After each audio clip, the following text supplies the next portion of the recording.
이번에는 두 번째 내용. 선생님이 이제 걱정인 거. 3주 동안 휴강하고 왔을 때 머릿속이 다시 하얘지면 큰일 나는 거야. 그래서 10월 달에 다시 와서 수업할 때는 그 전에 했던 거 영상을 한번 돌려보든지 이렇게 해서 좀 복습하고 와야 돼. 자, 오늘 하셔야 되는 거예요. 뉴턴의 운동법칙이에요. 뉴턴이라는 아저씨가 모든 물질이 운동할 때 어떤 규칙성이 있어 라고 하는 운동의 규칙성을 설명한 거다 라고 생각하면 돼요. 자, 그러면 뉴턴의 운동법칙은 크게 세 가지 내용이 있거든. 그 중에서 첫 번째는 중학교 때 우리가 좀 배워요. 물체가 움직일 때 관성이라는 게 성립해. 관성법칙. 이게 뉴턴의 제1법칙. 그래서 관성법칙이라고 해도 되고, 자, 제1법칙이라고 해도 같은 말. 자, 뉴턴의 운동법칙 중에 두 번째 법칙을 제2법칙이라고 해도 되고, 이거를 다른 말로 가속도법칙이라고 얘기해도 돼. 자, 뉴턴의 운동법칙 중에 마지막 법칙이 제3법칙 이렇게 얘기해도 되고요. 이거를 우리는 다른 말로 작용, 반작용 법칙 이렇게 얘기해. 자, 그래서 뉴턴의 운동법칙은 저 세 가지로 구성되어 있는데 이 중에서 가장 중요한 건 가속도의 개념을 다시 잡아보는 가속도 법칙이고요. 그거 가지고 수능 문제에서 가장 모든 어려운 문제는 다 얘로 푸는 거야. 작용, 반작용 법칙 이렇게 되거든요. 자, 그래서 선생님도 설명을 가속도 법칙 먼저 해볼게. 뉴턴의 운동법칙 중에서 가속도 법칙이라고 하는 게 있는데 이걸 알기 전에 여러분들이 중학교 1학년 때 살짝 배웠던 힘에 대한 얘기 좀 하고 가자. 자, 우리요. 힘이라는 건 눈에 보이지 않지만 물리에서 인정합니다. 힘이라는 건 존재해 라고 얘기하죠. 하지만 눈에 보이지 않는 귀신은 과학에서는 아직 존재한다고 하지 않아. 왜요? 라고 하면 힘이라는 게 있다는 게 객관적으로 증명이 가능해. 누가 봐도 측정 가능해. 근데 귀신은 객관적으로 아직은 측정할 수가 없어. 그래서 과학에서 인정하는 건 꼭 있는 거고 인정하지 않는 건 꼭 없는 게 아니고요. 우리의 과학기술로 측정할 수 있는 것들은 있다라고 지금 얘기하고요. 아직은 측정할 수 없는 영혼, 귀신 이런 것들은 아직은 우리가 과학적으로 인정하지 않는 것뿐이다 라는 얘기야. 자, 그럼 힘이라는 건 눈에 보이지 않는데요. 어떻게 측정해요? 라고 하는 거. 이 힘이라는 걸 정확하게 정의했어요. 힘은 중학교 1학년 때 배워서 어떤 물체의 모양 또는 운동 상태. 우리 저번 주에 했죠? 운동 상태라는 단어는 따방을 줄여서 부르는 말이야. 그래서 운동 상태를 변화시키는 능력이야. 자, 어떤 물체가 힘을 받으면 힘을 받은 만큼 무조건 운동이 아니 모양이 바뀌던지 또는 운동 상태가 바뀌던지 둘 중에 하나는 무조건 바뀌어야 힘을 받았다라고 표현할 수 있어. 그러니 자, 얘 같은 경우에는 변하는 게 지금 있어 없어? 없어. 그럼 지금 얘는 힘을 받지 않았다고 표현하면 돼. 그쵸? 근데 두부가 있는데 내가 손으로 꾹 눌렀더니 두부가 찌그러졌어. 그럼 걔는 힘을 받은 겁니다. 되겠어? 이런 느낌인데 그러면 이런 식으로 물체의 모양이나 운동 상태를 변화시킬 수 있는 유일한 능력이 힘이야. 그러니까 안 변하면 힘을 안 받았다고 하면 돼. 변하면 힘을 받은 거야. 근데 물체가 많이 변해. 그럼 힘을 많이 받은 거야. 조금 변해. 힘을 조금 받은 거야. 안 변해. 힘을 안 받은 거야. 이렇게 얘기하는 거야. 되겠어? 그래서 변화를 보면 힘을 받았는지 안 받았는지 우리가 판단할 수 있어 라는 얘기인데 자, 그 중에서요 우리는 힘이라고 하는 게 중학교 때 배운 유일하게 방향을 갖는 벡터입니다. 그래서 하나의 힘을 나타낼 때 중학교 1학년 때 배웠어요. 힘을 나타내는 힘의 3요소라는 게 있어. 하나의 힘이라도 그 힘은 세 가지 요소를 가지고 있어. 예를 들어서 이렇게 병이 있는데 그 병에다가 내가 여기에서 이렇게 밀어요. 10N의 힘을 줘요. 여기서 이렇게 밀어요. 그래서 얘도 10N의 힘을 줘요. 그랬을 때 얘가 나타나는 결과가 같을까 다를까? 달라. 위에 여기를 꾹 눌러서 힘을 주면 됐어? 얘는 넘어져. 맞냐? 여기다가 힘을 줘서 밀면 얘는 넘어지는 게 아니고 옆으로 가? 그러면 첫 번째 힘을 구성하는 건 얼마나 큰 힘을 줬느냐, 어느 방향으로 줬느냐, 그것도 중요하지만 힘을 어디다 줬어? 그것 때문에 나타나는 결과도 달라지는 거잖아. 그래서 힘을 나타내는 세 가지 요소는 첫 번째 힘을 준 지점을 표현하는 힘의 작용점이라는 게 엄청 중요해. 그리고 두 번째는 힘의 크기가 중요하고 세 번째 힘을 주는 방향이 중요해. 이 세 가지가 힘을 구성하는 힘의 3요소야 라고 얘기합니다. 이러한 3요소를 가장 정확하게 간단하게 표현할 수 있는 기호가 있어. 그 기호가 바로 화살표입니다. 그래서 우리가 화살표를 이렇게 표현을 할 때요. 이 화살표의 이 지점이 힘을 준 장소에다가 찍는 거야. 이걸 힘의 작용점을 표현하는 기호로 쓰죠. 그리고 화살표의 방향이 힘을 주는 방향을 얘기하는 거고요. 화살표의 길이가 힘의 크기를 나타내. 근데 우리는 지면에 화살표를 그리다 보니까 1N을 1cm로 표현하면 사실은 100N은 100cm로 그려야 되는데 그럴 수가 없으니까 그냥 옆에다가 이렇게 예쁘게 크기를 쓰는 것 뿐이죠. 원래는 힘의 크기만큼을 화살표의 길이로 표현해야 된다라는 얘기입니다. 자, 그러면 이런 식으로 내가 힘을 표현했는데 문제는 하나의 물체가 있어. 가라는 물체가 있다고 치자. 가라는 물체한테 오른쪽으로 10N의 힘만 줄 거야. 다른 힘은 작용하지 않아. 그러면 가라는 물체는 이 힘 때문에 오른쪽으로 10N의 힘을 받은 결과 움직입니다. 그렇죠? 근데 이 가라고 하는 이 물체에 오른쪽으로 10N의 힘 A도 줬지만 사실은 오른쪽으로 20N의 힘도 같이 줄 거고 왼쪽으로 15N이라는 힘도 줄 거고 그 다음에 비스듬한 방향으로 15N의 또 다른 힘도 줄 거야. 자, 실제로요. 우리 현실에서 존재하는 물체는 한 번에 하나의 힘만 받는 게 아니고요. 여러 힘을 동시에 받아. 그러면 문제는 이렇게 동시에 받을 때 얘는 어느 쪽으로 가? 얼마만큼의 진짜 힘 받아? 이걸 알아야 되는 거잖아. 실제로 물체는요. 이 힘 받았다고 이 방향으로 가고 이 힘 받았다고 이 방향으로 가고 이 힘 받는다고 이 방향으로 가고 이 힘 받는다고 이 방향으로 가진 않아요. 받는 모든 힘을 합한 그 힘에 의해서 물체가 운동하는 방향과 운동할 때 변화량이 결정되는 거야. 그래서 물체가 받는 모든 힘을 합한 진짜 힘을 우리가 중학교 때 배웠던 진짜 힘을 알짜 힘이라고 한다. 그 진짜 힘을 옛날에는 합력이라고 불렀다. 같은 말이다. 이런 얘기거든요. 그러면 합력을 구해야 되는데 일단 하나씩 보죠. 이 중에서 A라는 힘하고요. B라고 하는 힘이 작용한다고 치자. 그 두 힘은 어느 방향으로 작용하는 두 힘이니? 같은 방향. 되겠어요? 그래서 합력을 구해야 되는데 첫 번째는 A라는 힘과 B라는 힘이 같은 방향으로 작용하는 두 힘이 있어요. 이 같은 방향으로 작용하는 두 힘의 합력은 어떻게 구합니까? 느껴봐. 10N과 20N의 힘을 줬어. 그럼 이 두 힘으로는 이 물체가 어느 방향으로 몇 N의 힘을 받는 거랑 똑같을까? 네. 30N의 힘을 어느 방향으로 받고 있어요? 오른쪽으로 받고 있어요. 그러니 같은 방향으로 받고 있는 두 힘은 실제로 수학적으로도 10 더하기 20 이렇게 힘의 크기를 더하시면 되고 이때 받는 알짜 힘은 30이고요. 두 힘을 원래 그 두 방향의 힘으로 작용한다 생각하면 되니까 10N, 20N 따로 쓰지 말고 사실은 이 둘을 합해서 오른쪽으로 30N의 힘을 받아요 라고 써도 똑같은 크기야. 그쵸? 자, 이런 식으로 같은 방향으로 작용하는 두 힘은 실제 그 두 힘의 크기를 더한 만큼의 힘의 크기가 그 방향으로 작용한다. 이렇게 하면 돼요.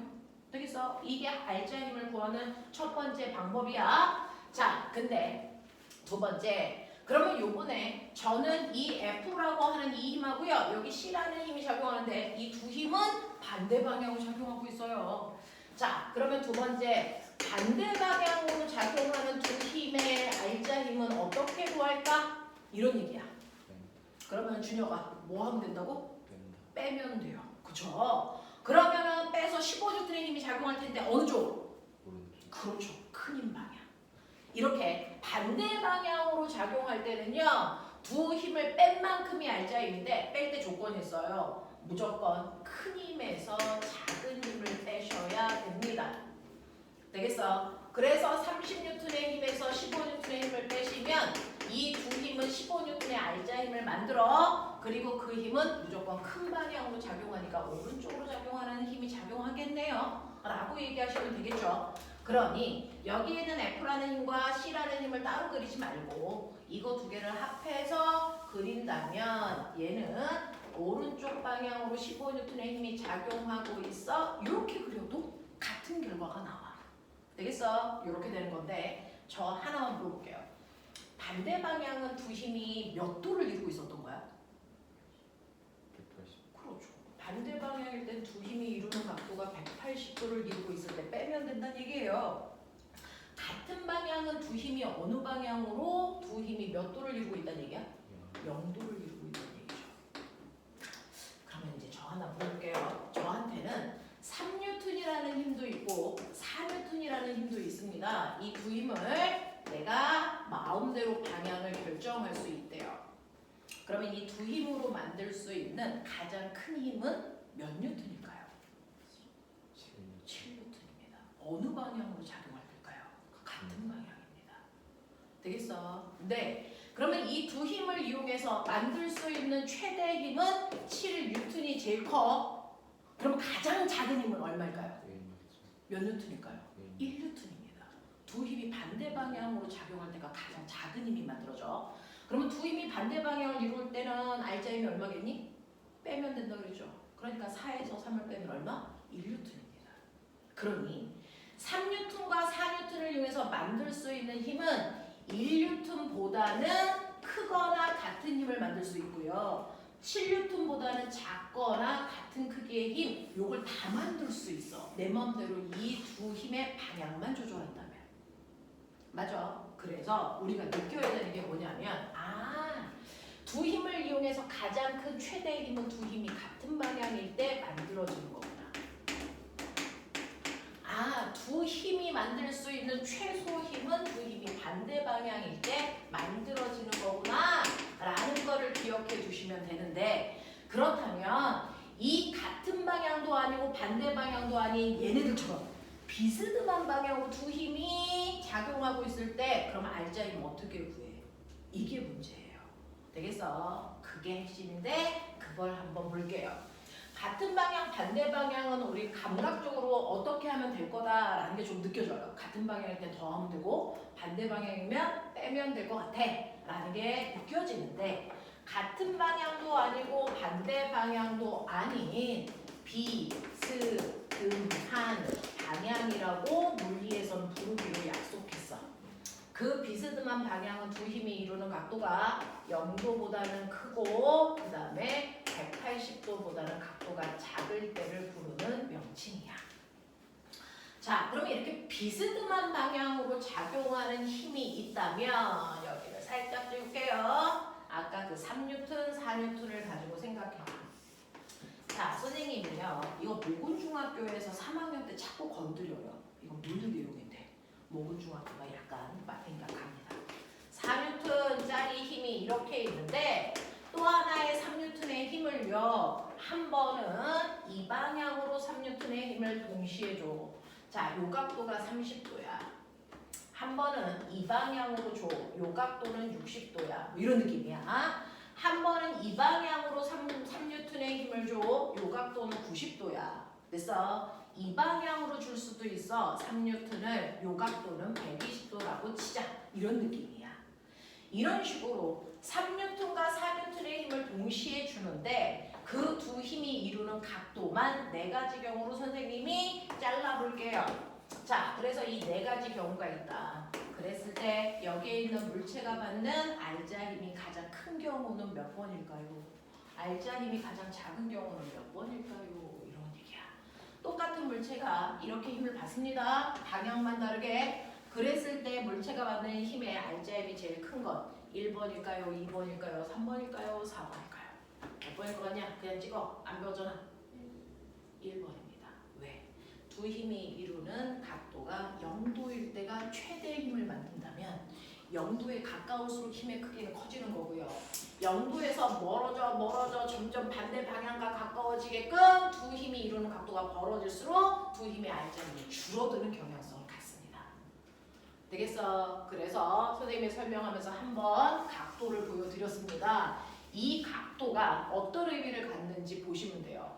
두 힘이 이루는 사이의 각도는 작을수록 RGM이 커지는 거고요. 사이 각도가 커질수록 RGM의 크기는 줄어듭니다. 그러니까 이 네 가지 경우 중에서 가장 힘이 큰 건 1번이 제일 커요. 그 다음 2번, 3번, 4번 이렇게 될 거라는 걸 미루어 짐작하라는 얘기입니다. 자, 그러면 이렇게 힘의 크기가 달라지는 건 조금 느낄 수 있는데 그럼 힘은 얼마야? 어떻게 그려?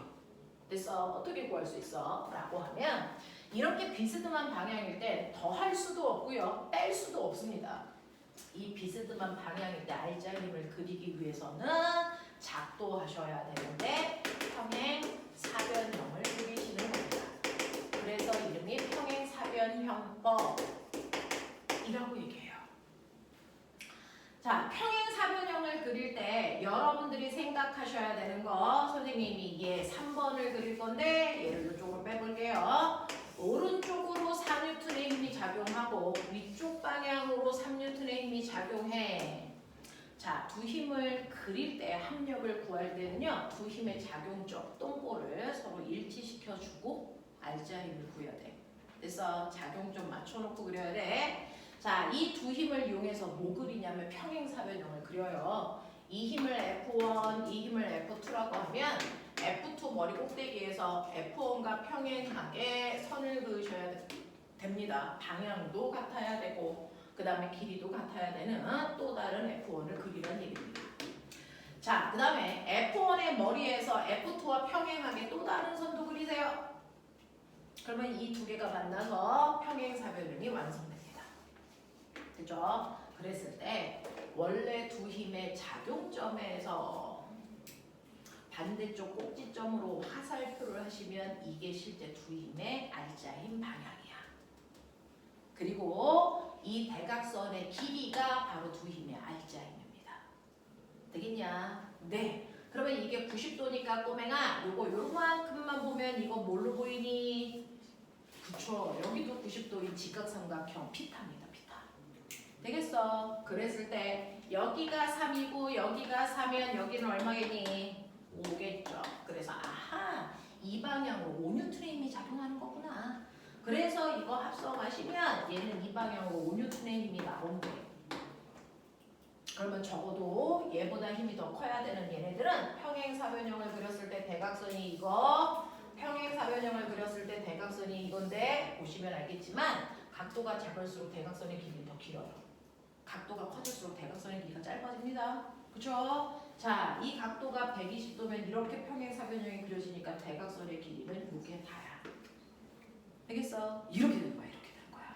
그쵸? 그래서 두 힘 사이에 각도가 벌어질수록 RGM의 크기는 줄어드는데 여러분들은 여기까지는 건들 필요가 없고 요거는 하자. 피타는 너네가 그래서 배우는 거야. RGM 구할 때 쓰려고. 되겠어? 요 정도는 기억을 좀 해봐 주시면 좋을 것 같습니다. 자, 그러면 이런 식으로 RGM을 그렸을 때 비스듬할 때는 평행사변형을 그리는 거고요. 이때 대각선 방향으로 RGM이 작용한다. 각도는 작아야 큰 힘 만들 수 있다. 근데 평행사변형을 굳이 그릴 필요가 없는 비스듬한 방향인 때가 있어요.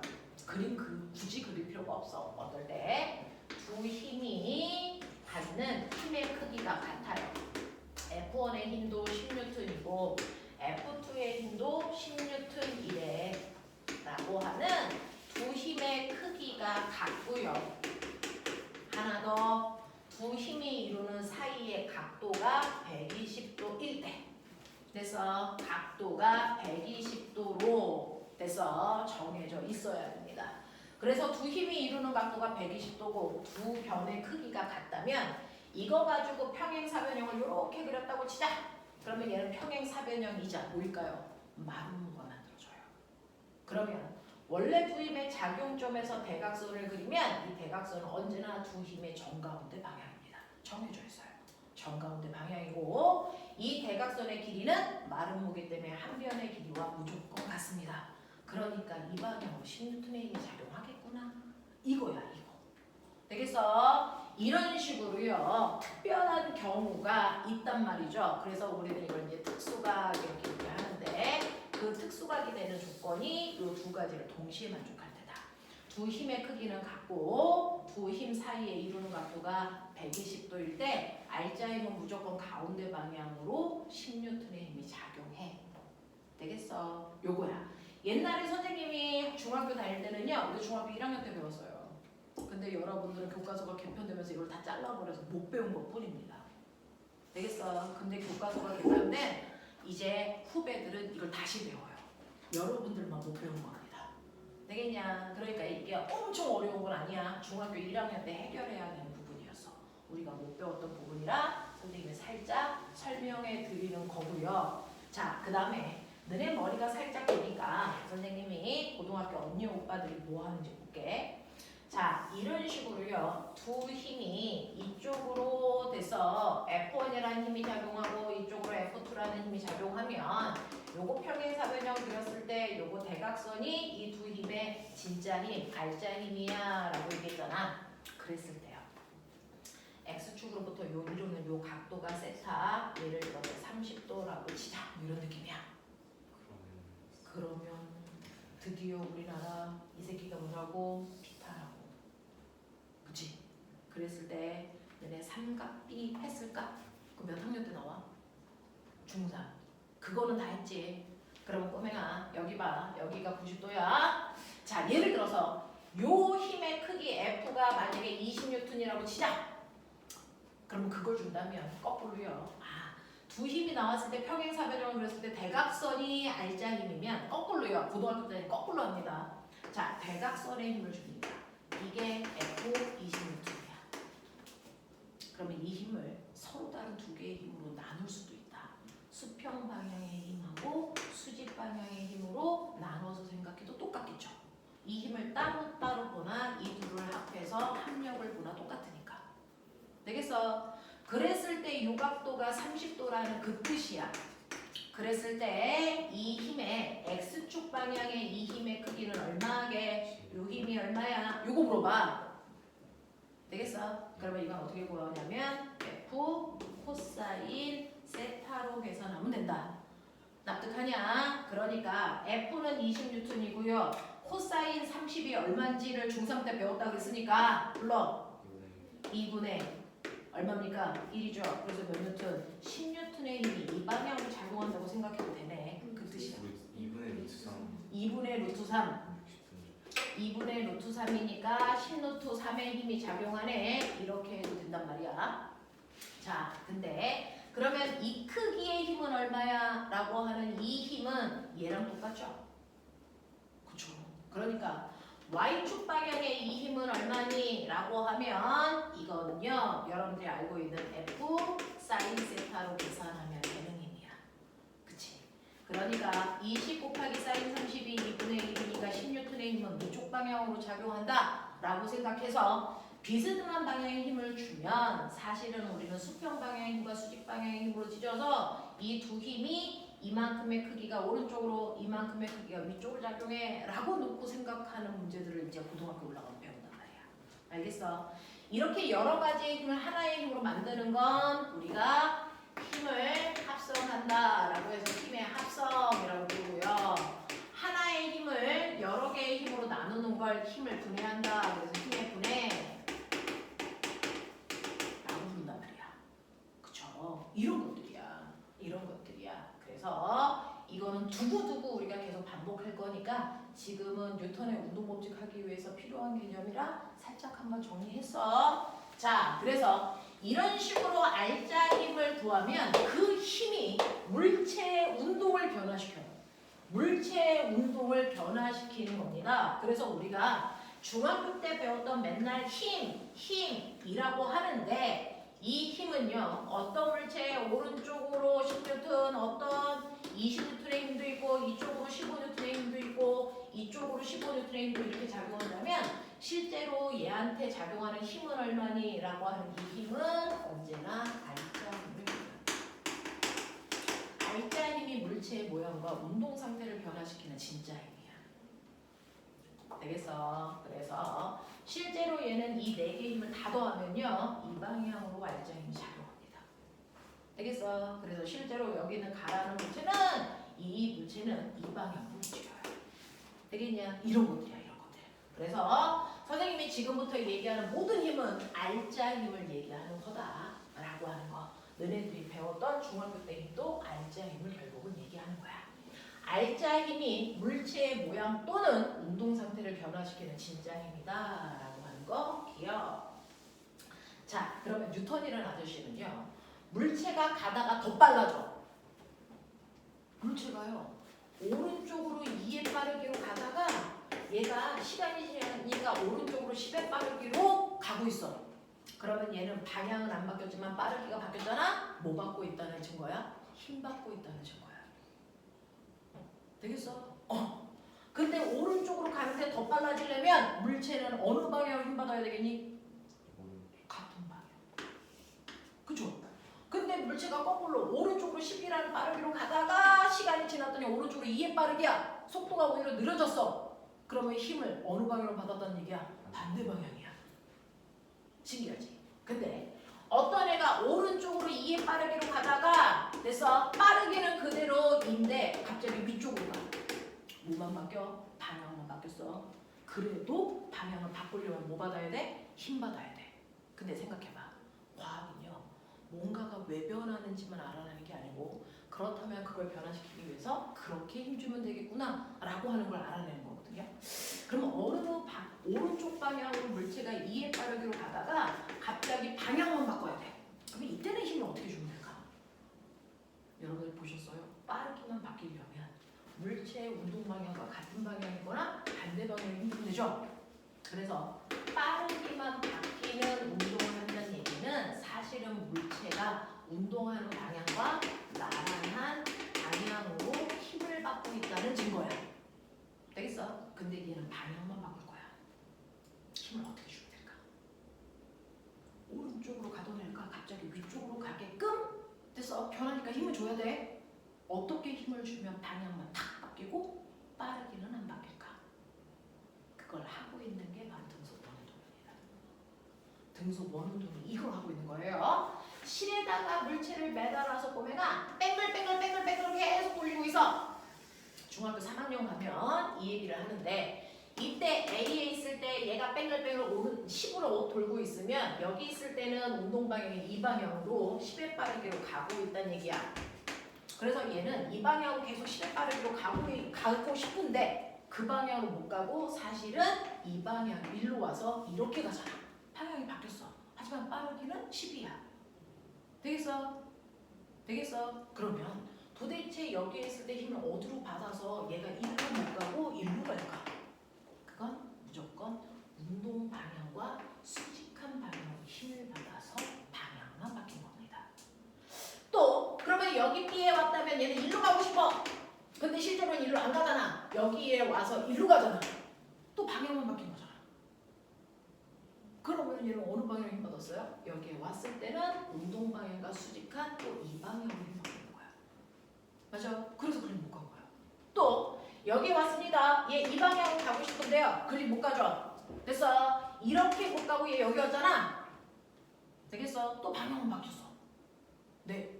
그럴 때 항상 힘은 운동 방향과 90도 방향으로 힘을 받아서 그 방향을 못 간 거야. 그래서 방향만 바꾸는 운동을 할 때는요. 물체가 가는 방향과 무조건 90도 방향으로 힘 받아서 그래. 이 얘기거든요. 그 운동을 하고 있는 대표적인 게 등속 원운동입니다. 등속 원운동은 매 순간 운동 방향이 바뀌기 위해서 힘을 받고 있는데 그 힘이 항상 운동 방향과 수직한 방향의 힘이야. 근데 꼬맹아 잘 봐. 여기 있을 때 받는 힘의 방향은 이 방향, 여기서는 이 방향, 여기서는 이 방향, 힘의 방향 다 다르지만 한 지점을 향하죠. 그게 그게 어딜 향합니까? 구의 중심을 향하는 힘. 그걸 멋진 말로 구의 중심을 향하는 힘이야. 그래서 구심력 받고 있어요. 우리 이렇게 얘기하는 거야. 이해되겠어? 등속 원운동은 매 순간 운동 방향과 수직한 방향으로 힘을 받고 있기 때문에 방향만 바뀌는 운동을 할 수 있어요. 라고 얘기합니다. 자, 그런가 하면 마지막 우리 지난 시간에 배웠어. 빠르기만 바뀌는 운동도 있고 방향만 바뀌는 운동도 있지만 한꺼번에 다 바꿀 수도 있다. 그 다 바뀌는 운동의 대표적인 게 포물선 운동이다. 자, 내가 공을 던져. 자, 그러면 공이 슝 하고 날아가고 있어. 자, 그럼 얘는 올라갔다 내려오는 동안 무슨 힘을 받고 있을까요? 중력. 그쵸? 중력 어디로 작용합니까? 이렇게 작용하잖아요. 이 방향으로, 이 방향으로, 이 방향으로 항상 중력은 지구 중심을 향하는 아래 방향입니다. 자, 이 방향의 힘을 받고 있는데 얼마만큼 받아요? 물체의 무게만큼 받죠. 보면 한국말로 무게, 영어로 무게. 그냥 그렇다고요. 무게만큼 힘을 받아. 자, 그래서 이렇게 힘을 받는데 이때 잘 보시면 얘는요. 이 순간에 물체가 가려는 운동 방향은 접선 방향이니까 이 방향으로 가려고 했는데 힘은 이렇게 받았어. 와, 비스듬하네. 그죠? 여기서 물체가 가는 운동 방향 이 방향인데 힘은 이 방향으로 받았어. 비스듬하네. 이런 얘기야. 그죠? 자, 물체가 일로 가려고 그러는데 힘 이렇게 받았네. 비스듬하네. 운동 방향 이 방향인데 힘 이렇게 받았잖아요. 비스듬한 방향. 그래서 나란한 방향으로 힘 받으면 빠르게만 바뀌고 수직한 방향으로 힘 받으면 방향만 바뀌는데 나란하지도 수직하지도 않은 비스듬한 방향으로 힘을 받으니까 빠르게와 방향을 다 바꿔요. 이런 얘기입니다. 이렇게 힘을 받고 있는 아이가 포물선 운동과 진자 운동이라는 얘기야. 되겠죠? 자, 이렇게 물체에 뭐를 바꿀 거냐, 빠르기만 바꿀 거냐, 방향만 바꿀 거냐, 다 바꿀 거냐, 그거에 따라서 힘을 운동 방향과 어느 방향으로 힘을 주면 되냐, 이걸 여러분들이 설계할 수 있어야 된다. 그래야 여러분들이 생각하는 학교에서의 최상이 이과 아이들이 만들어져요. 그래서 이렇게 운동 방향과 힘의 방향이 이루는 각도에 의해서 뭐가 바뀌는지가 결정되는 거구나. 그러면 이제 본론으로 들어가도록 하겠습니다. 자, 그러면 뉴턴이라는 사람이 얘기한 뉴턴의 운동법칙, 제1법칙, 제2법칙, 제3법칙은요. 모두 다 싸그리 물체에 작용하는 알자 힘과 그래서 운동 상태의 변화가 어떤 관계를 가지고 있는지를 설명합니다. 빠르기와 방향은 알자 힘과 어떤 관계를 가지고 있어? 이걸 설명한 게 뉴턴의 운동법칙. 그 중에서 가장 중요한 가속도 법칙. 뉴턴의 제2법칙이자 가속도 법칙은 가속도에 대해서 설명하는 건데 선생님 저는 저번 시간에 배웠던 가속도 아는데요. 가속도는 시간분의 속도 변화량으로 계산하라 그랬잖아요. 이게 가속도 법칙이에요? 아니에요. 이거는 가속도는 이렇게 구해 라고 하는 가속도 정의입니다. 뉴턴이 설명한 가속도 법칙은 이게 아니에요. 그래서 가속도는 시간분의 속도 변화량으로 계산해. 자, 그럼 봐. 1번. 첫 번째요. 여기에 있는 가라고 하는 2kg짜리 물체가 오른쪽으로 돼서 1의 빠르기로 가고 있었는데 1초 지나서 보니까 2kg짜리 이 물체의 빠르기가 얼마가 됐냐면 얘는 2가 됐어요. 이 순간 가속도가 얼마게요? 첫 번째 경우 가속도 얼마게요? 라고 하면 가속도는 시간분의 속도 변화량이니까 여기서 여기로 올 때 시간은 1초 걸렸고요. 1초라는 시간 동안에 속도는 나중 속도 2에서 1 빼보시면 알겠지만 속도가 1 증가했네요. 그렇다면 얘는 가속도가 얼마입니까? 1m/s 제곱이에요. 이렇게 구하잖아요. 그러니까 가경우의 가속도가 1이야. 맞죠? 오케이? 자, 근데 두 번째 경우가 있어요. 두 번째, 똑같은 곳에 똑같이 2kg짜리 그 녀석이야. 그 녀석이고 똑같이 1이라는 빠르기로 가고 있어. 자, 그렇다면 1초 후에 얘 속력 얼마일까요? 라는 얘기야. 아까 봤던 걔네. 그럼 1초 지나면 속도가 1 증가하는 가속도를 가져야 되니까 여기 2 아니야? 아니야. 지금은 3이야. 그럼 얘는 가속도가 얼마야? 맞아요. 얘 가속도 2입니다. 그죠? 선생님.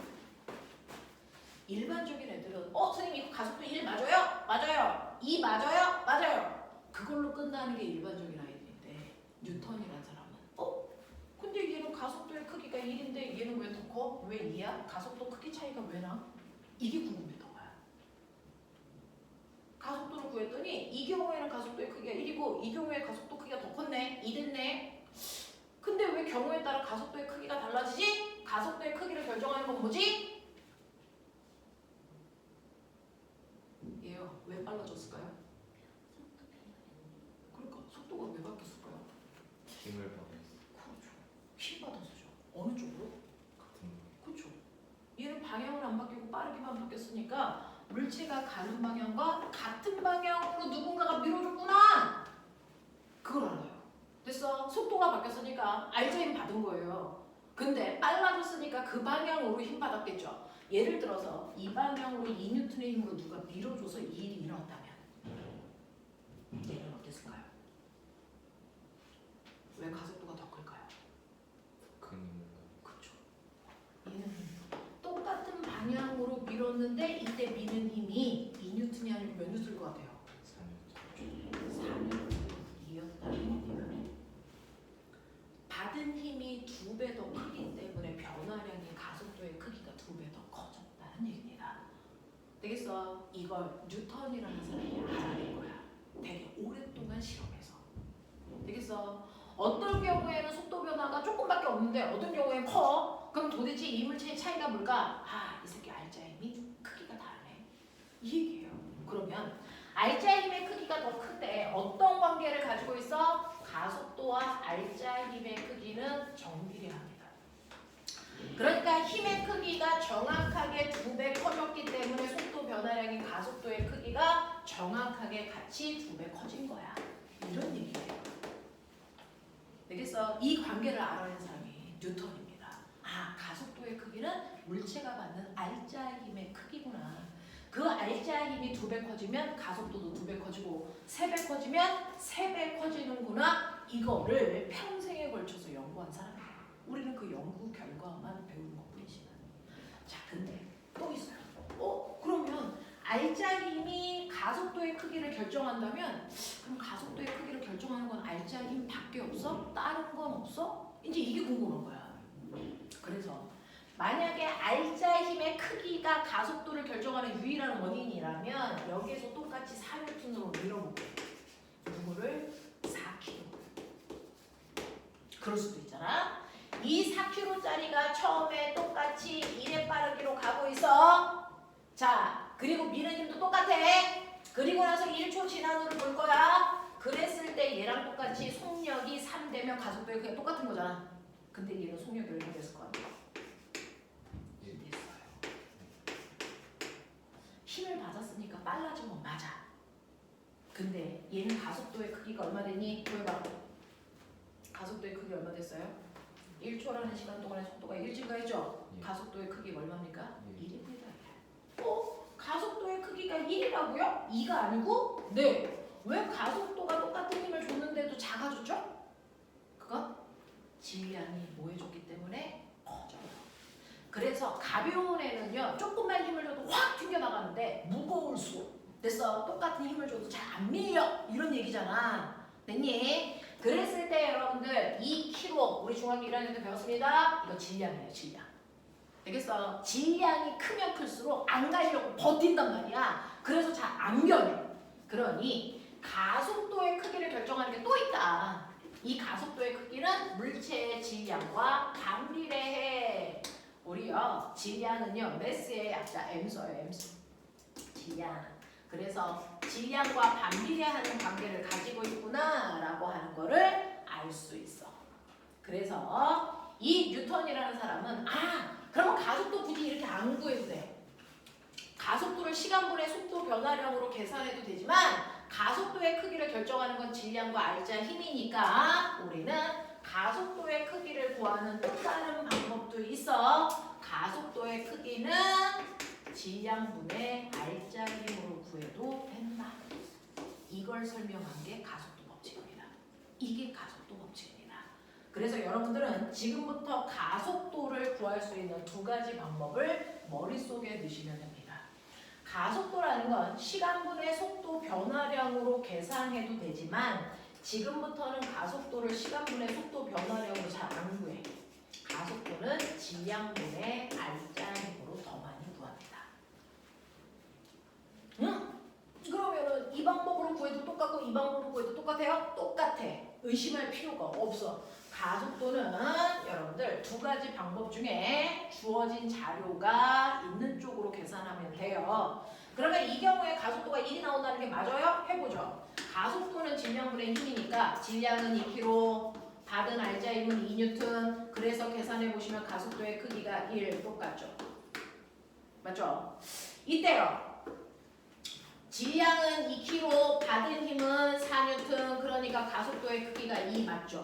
똑같은 답이 나와요.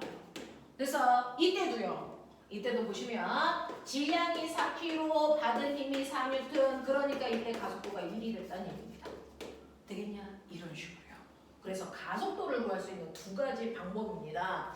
그 중에서 시간분의 속도 변화량으로 구해도 되고요. 가속도의 크기를 결정하는 질량분의 R자 힘으로 계산해도 된다. 근데 너네 알아?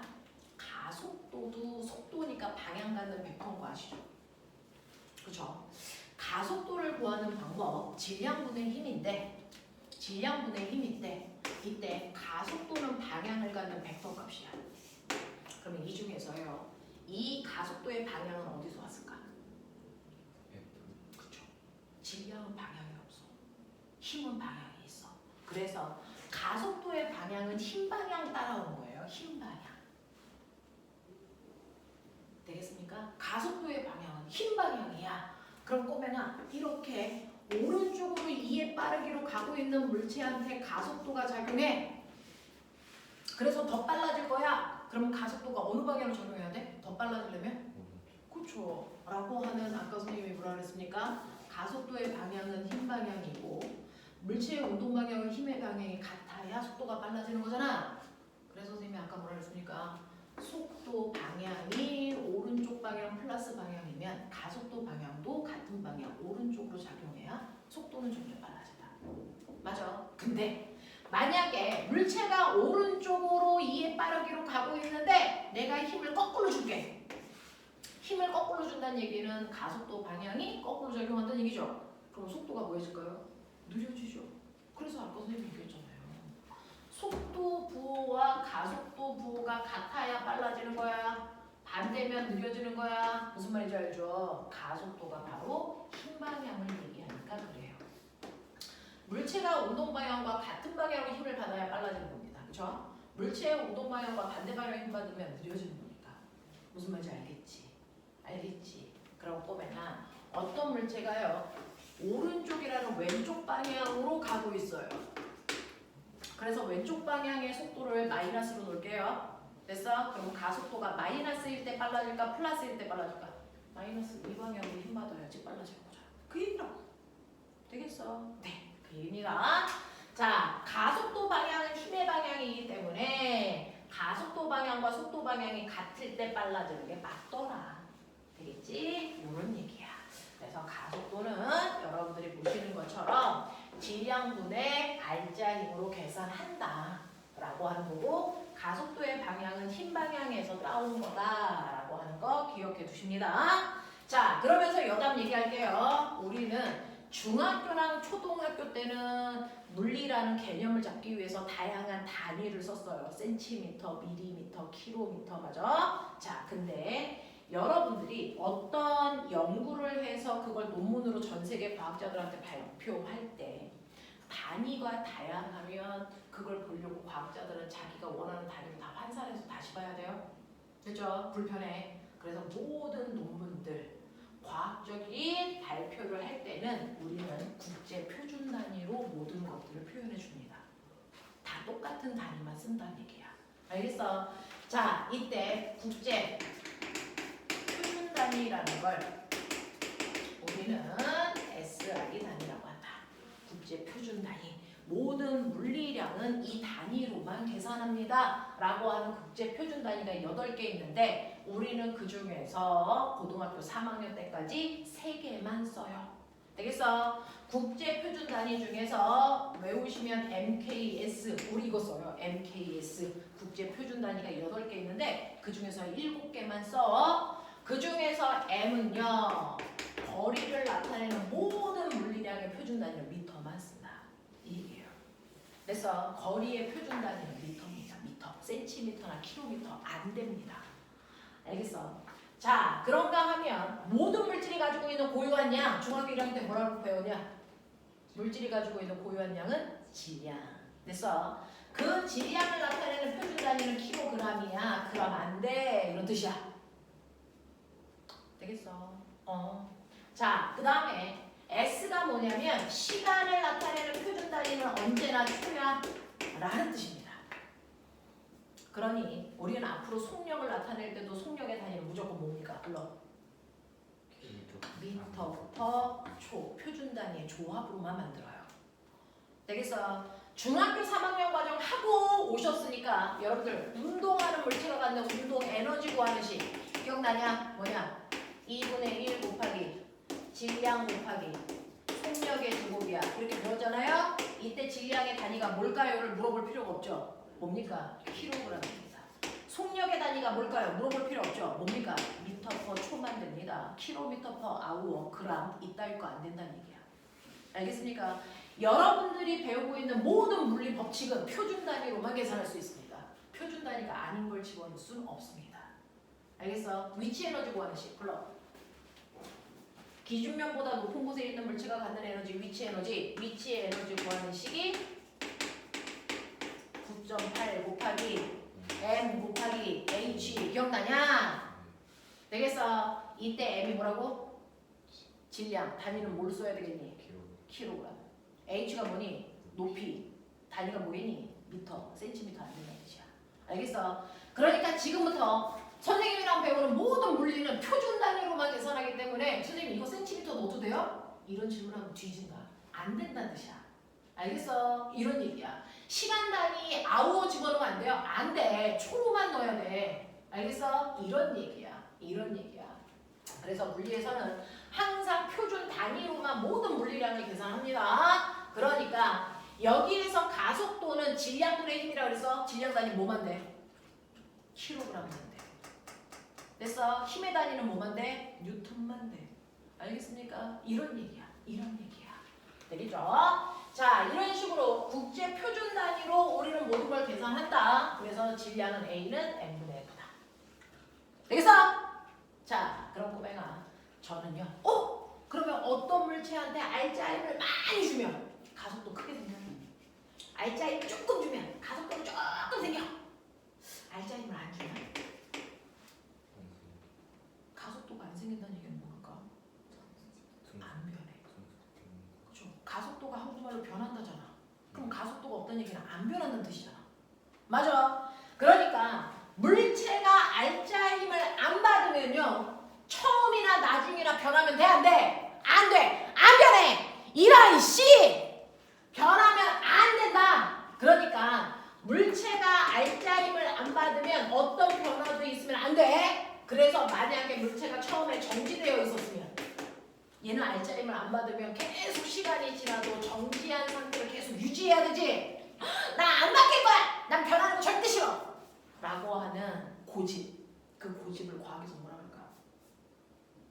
난 안 바뀔 거야. 절대 안 변할 거야. 이 고집을 과학에서는 관성. 이렇게 불러요. 관성. 그래서 정지되어 있는 물체가 정지한 상태를 그대로 유지하려는 관성을 우리는 정지 관성이 성립해. 이렇게 얘기할 거야. 그러니 여기 얼음판이야. 얼음판이라는 얘기는 매끄러워서 마찰 안 작용해. 이런 뜻이야. 자, 여기에 강호동 아저씨 앉아있어. 우리 강호동 아저씨는 100kg야. 그리고 여기에 유치원생의 아이가 앉아있어. 그 아이는 20kg다. 가만히 앉아있으니까 얘네는 정지관성이 있어. 나 안 움직일 거야. 나 그대로 있을 거야. 자, 근데 얘네들을 움직이게 하려고 나는 알짜임을 줄 거야. 그랬을 때요. 강호동 아저씨하고 유치원생이 있을 때 얘네들이 움직이기 위해서 필요한 힘의 크기가 같을까 다를까? 다르죠. 누가 더 잘 움직여요? 유치원생은 조금만 힘을 줘도 움직입니다.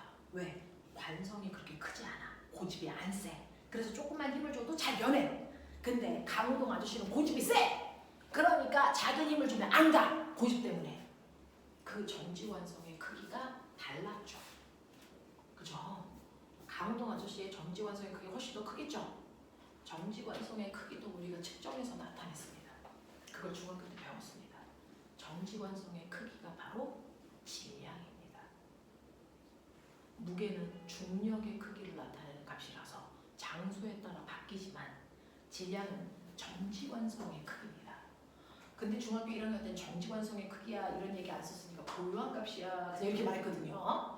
그러니까 장소에 따라 변해 안 변해? 안 변해. 고집은 지구에 있으나 달에 있으나 똑같아 이런 얘기야.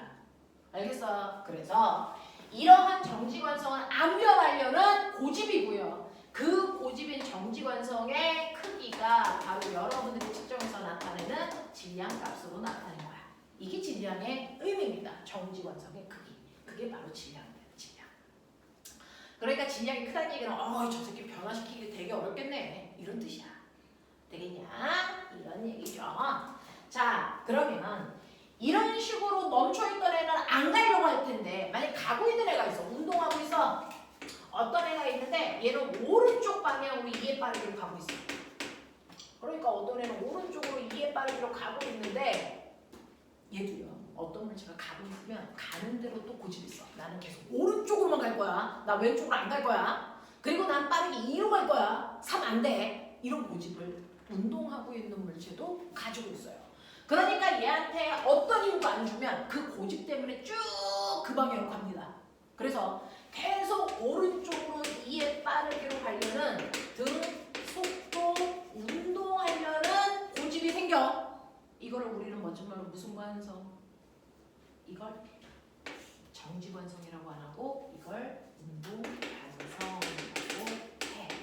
움직이는 물체는 운동관성이 있고요. 멈춰있는 물체는 계속 멈춰있으려는 정지관성을 가지고 있다. 되겠어?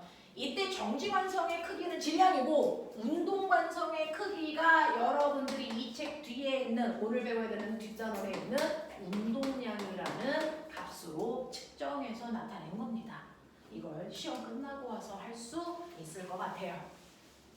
자, 이런 식으로 관성이라는 건 처음에 운동 상태를 그대로 유지하려면 한국말로 얘기하면 고집이다. 너 왜 이렇게 고집이 세? 너 왜 이렇게 관성이 커? 이런 얘기야.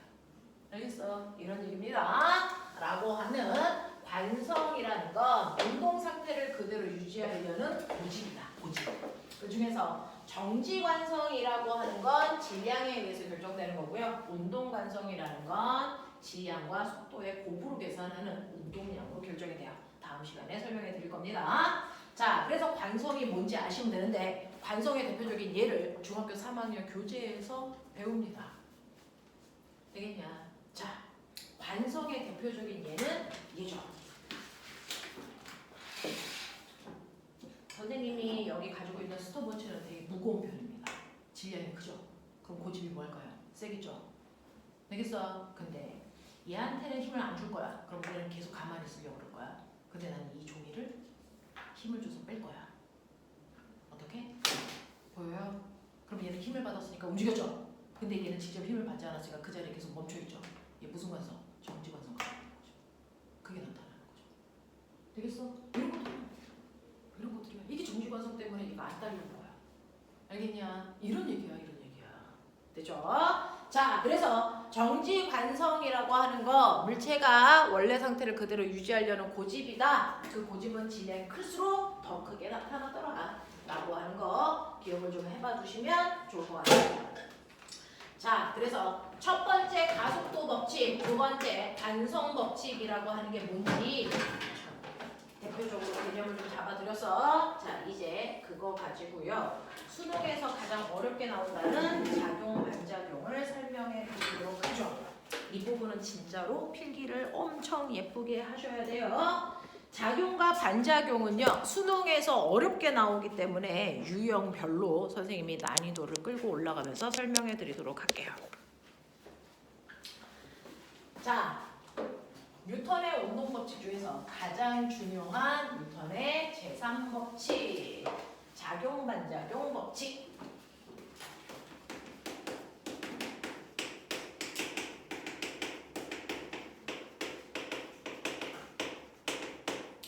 우리가 중학교 1학년 때 뭐 배웠냐면 모든 힘은 항상 쌍으로 작용한다 이렇게 배웠어요. 모든 힘은 항상 쌍으로 작용한다 이렇게 배웠어요.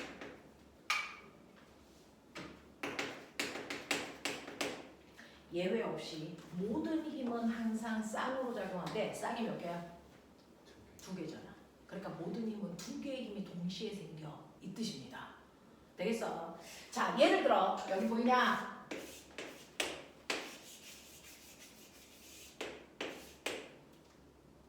뭐냐?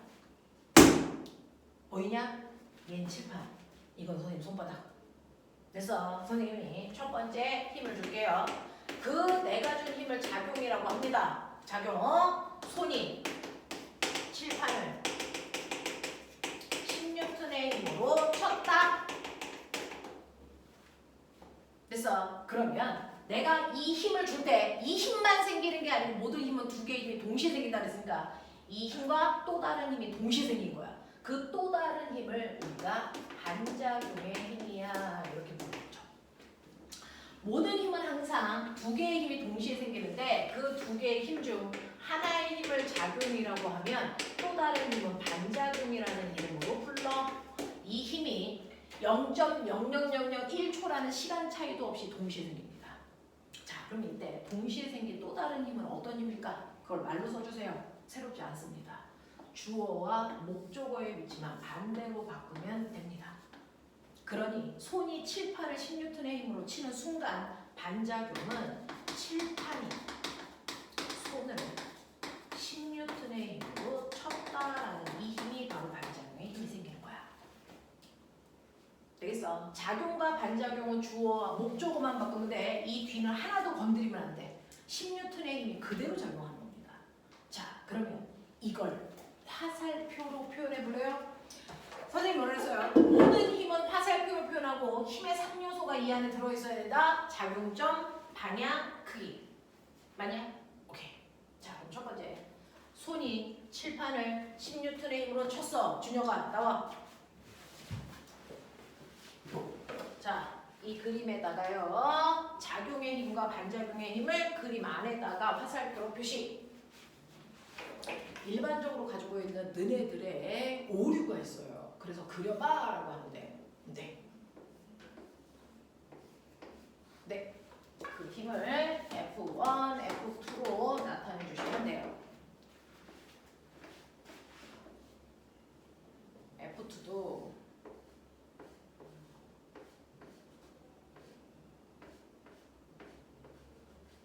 그죠?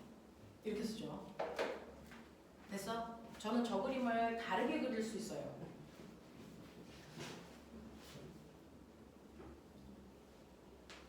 나와봐. 너의 F1, F2를 빨간색으로 그려봐.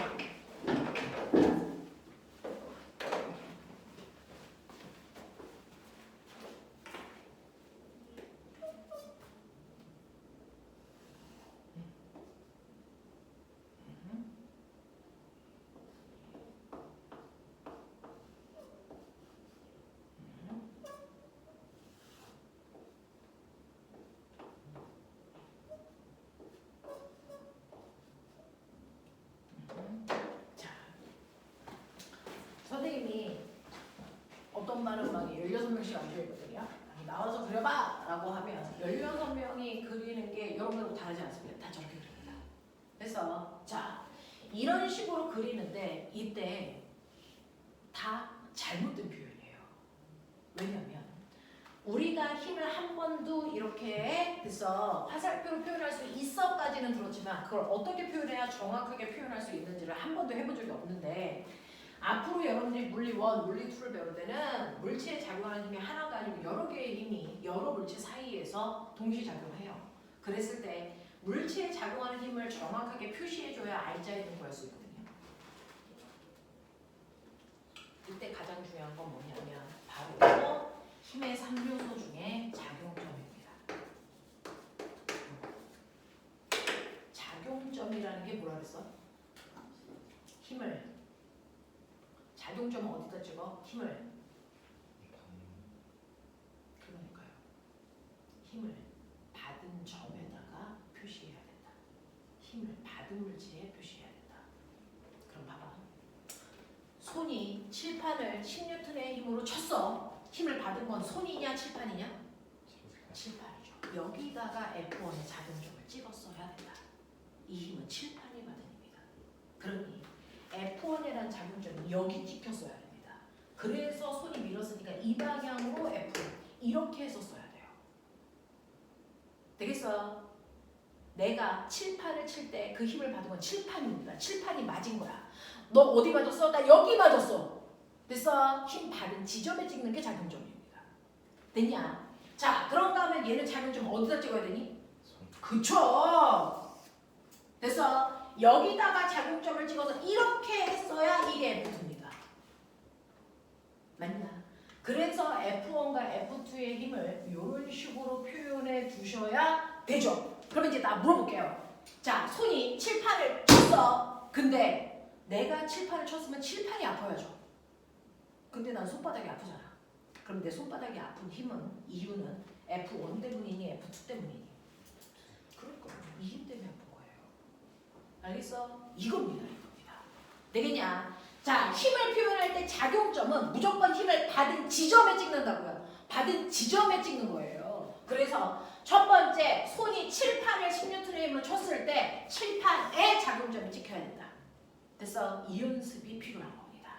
칠판이 손을 10N의 힘으로 쳤을 때 손이 힘을 받았으니까 손에다가 작용점을 찍습니다. 자, 그랬을 때요, 여러분들 힘을 받은 서로 다른 두 물체에 이렇게 작용과 반작용의 두 힘이 작용하는데 이 작용과 반작용의 두 힘은요, 여러분 보세요. 무조건 그 작용과 반작용의 힘은 예외 없이 언제나 반대 방향으로 작용하는 두 힘입니다. 방향이 무조건 맞네요. 그리고 힘의 크기는 무조건 같습니다. 됐어? 작용과 반작용의 두 힘은 언제나 힘의 방향은 100% 반대 방향이어야 되고 힘의 크기는 언제나 같은 두 힘이어야 된다. 이 힘의 관계를 우리가 작용과 반작용의 두 힘이라고 한다. 그럼 선생님, 알자 힘이 얼마예요? 알자 힘이 얼마예요? 1라고 하시면 안 됩니다. 왜요? 알자 힘이 0일 때는요, 가라는 물체 오른쪽으로 10N, 왼쪽으로 10N, 얘 알자 힘 얼마니? 얘 알자 힘 얼마입니까? 이건 0이죠. 근데 얘는 0이라고 하면 안 된다. 왜요? 그렇지. 알자 힘은 같은 물체가 받은 힘들을 합하는 거죠. 근데 얘는요, 이건 칠판이 받은 힘이고 얘는 손바닥이 받은 힘이니까 전혀 다른 물체의 작용한 힘이야. 그러니까 이 힘과 이 힘은 알자 힘을 구할 수가 없어.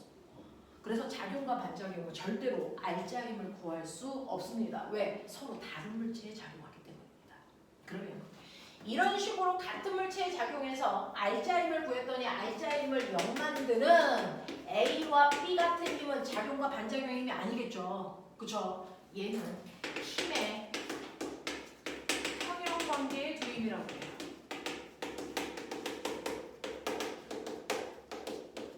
A와 B는 힘의 평형관계입니다. 근데 F1과 F2는 작용 반작용의 두 힘입니다. 됐어? 이건 작용 반작용의 두 힘이고 얘는 힘의 평형관계의 두 힘입니다. 차이 좀 아시겠어요? 이런 얘기입니다. 이런 얘기입니다. 그래서 여러분들은 작용 반작용이라는 것과 힘의 평형관계를 구별하라. 힘의 평형관계와 작용 반작용은 구별해라는 얘기입니다.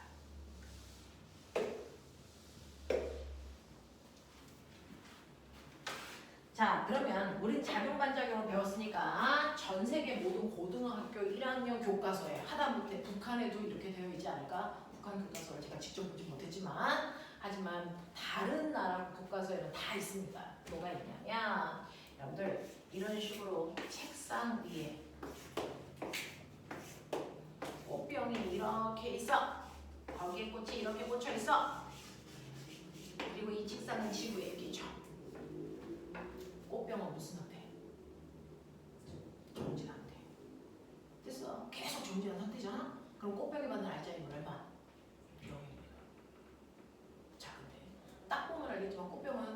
무슨 힘 받습니까? 중. 그쵸.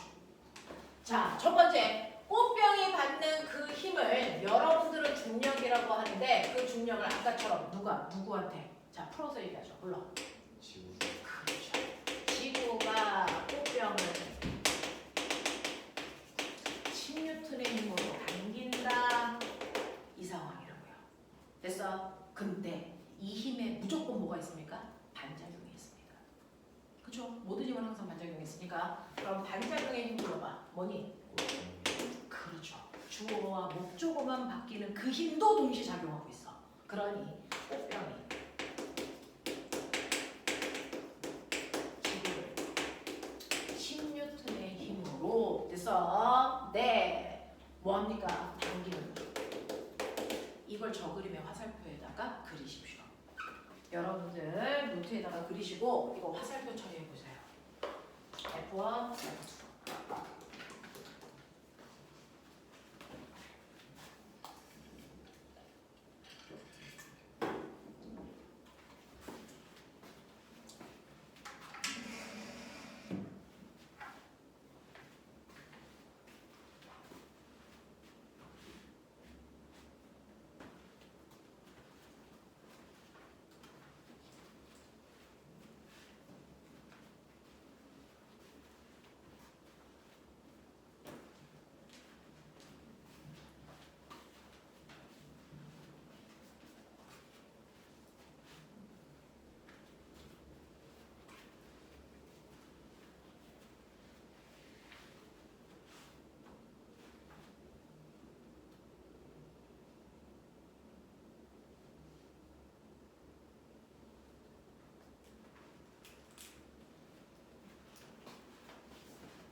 나보다 그림 못 그리네.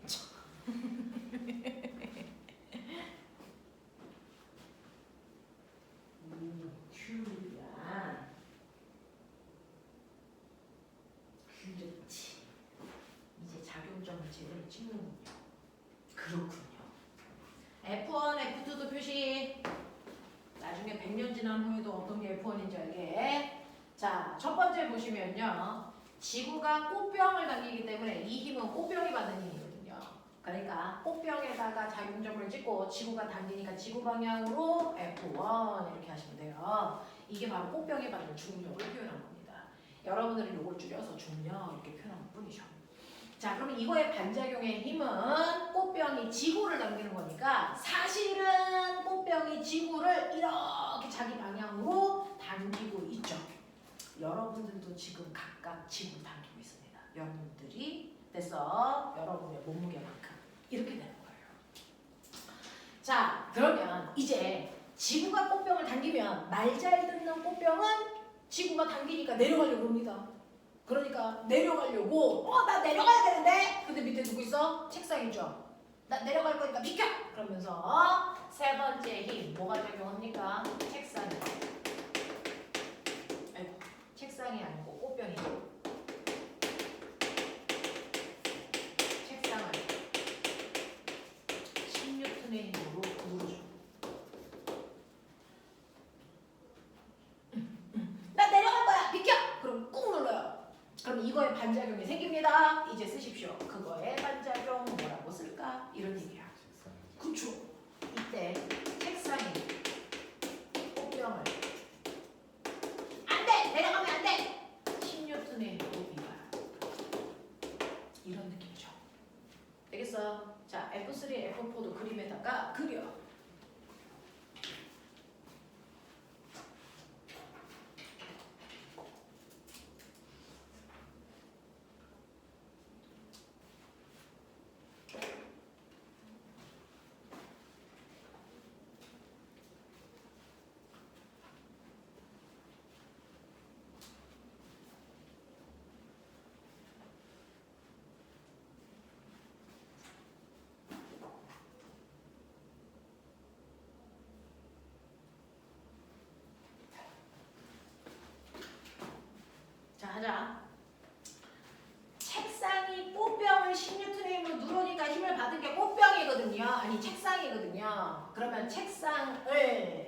됐어. 눌러요 꽃병이. 그래서 책상에다가 작용 좀 찍고 누르는 방향으로 F3입니다.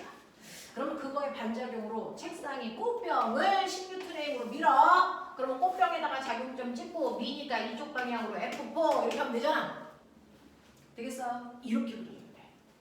꽃병을 밀어요. 됐어? 책상이. 자, 이때 지구가 물체를 잡아당기는 힘을 간단히 중력 이렇게 표현하죠.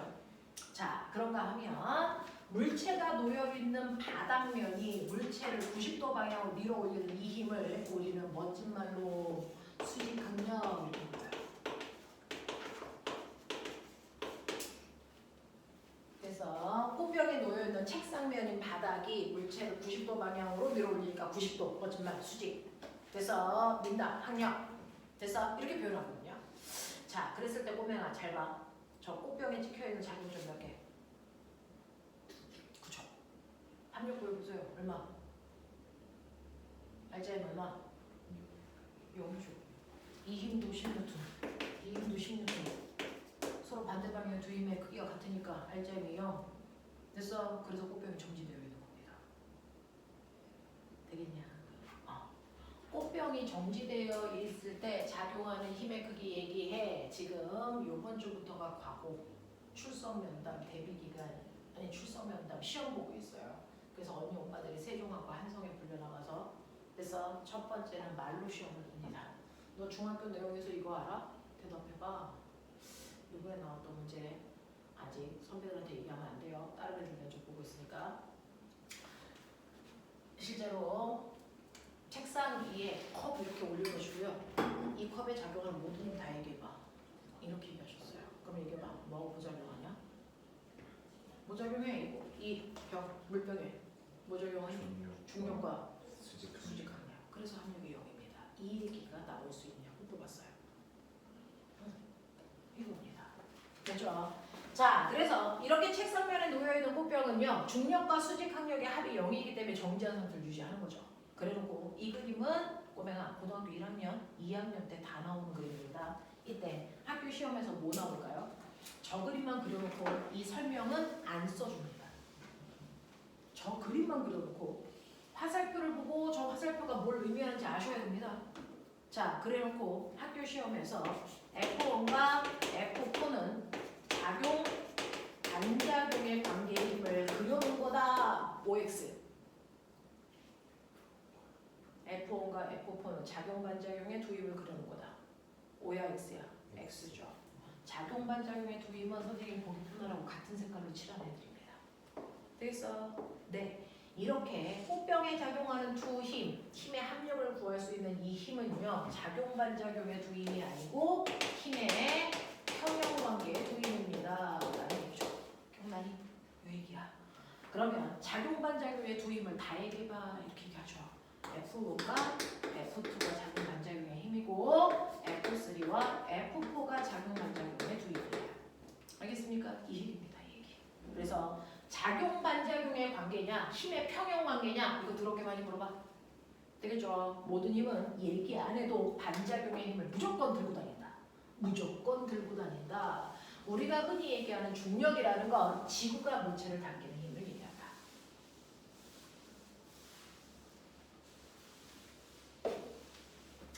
자, 그러면 작용 반작용에 대해서 여러분들 이제 이해하셨으면 이거 가지고 수능 문제가 가장 난이도 높은 게 나온다 그랬잖아. 그러면 이거 가지고 나올 수 있는 수능 문제의 레벨 1부터 레벨 4까지 가자. 레벨 1, 2는 내신 유형, 레벨 3, 4는 내신의 심화 문제나 수능의 킬러 문항 뭐 이런 식으로 되는 거예요. 자, 그중에서 레벨 1 가장 기본입니다. 선생님이 영재나 과거의 애들 가르칠 때 레벨 1을 가르쳐준 다음에 막바로 레벨 4를 물어봐요.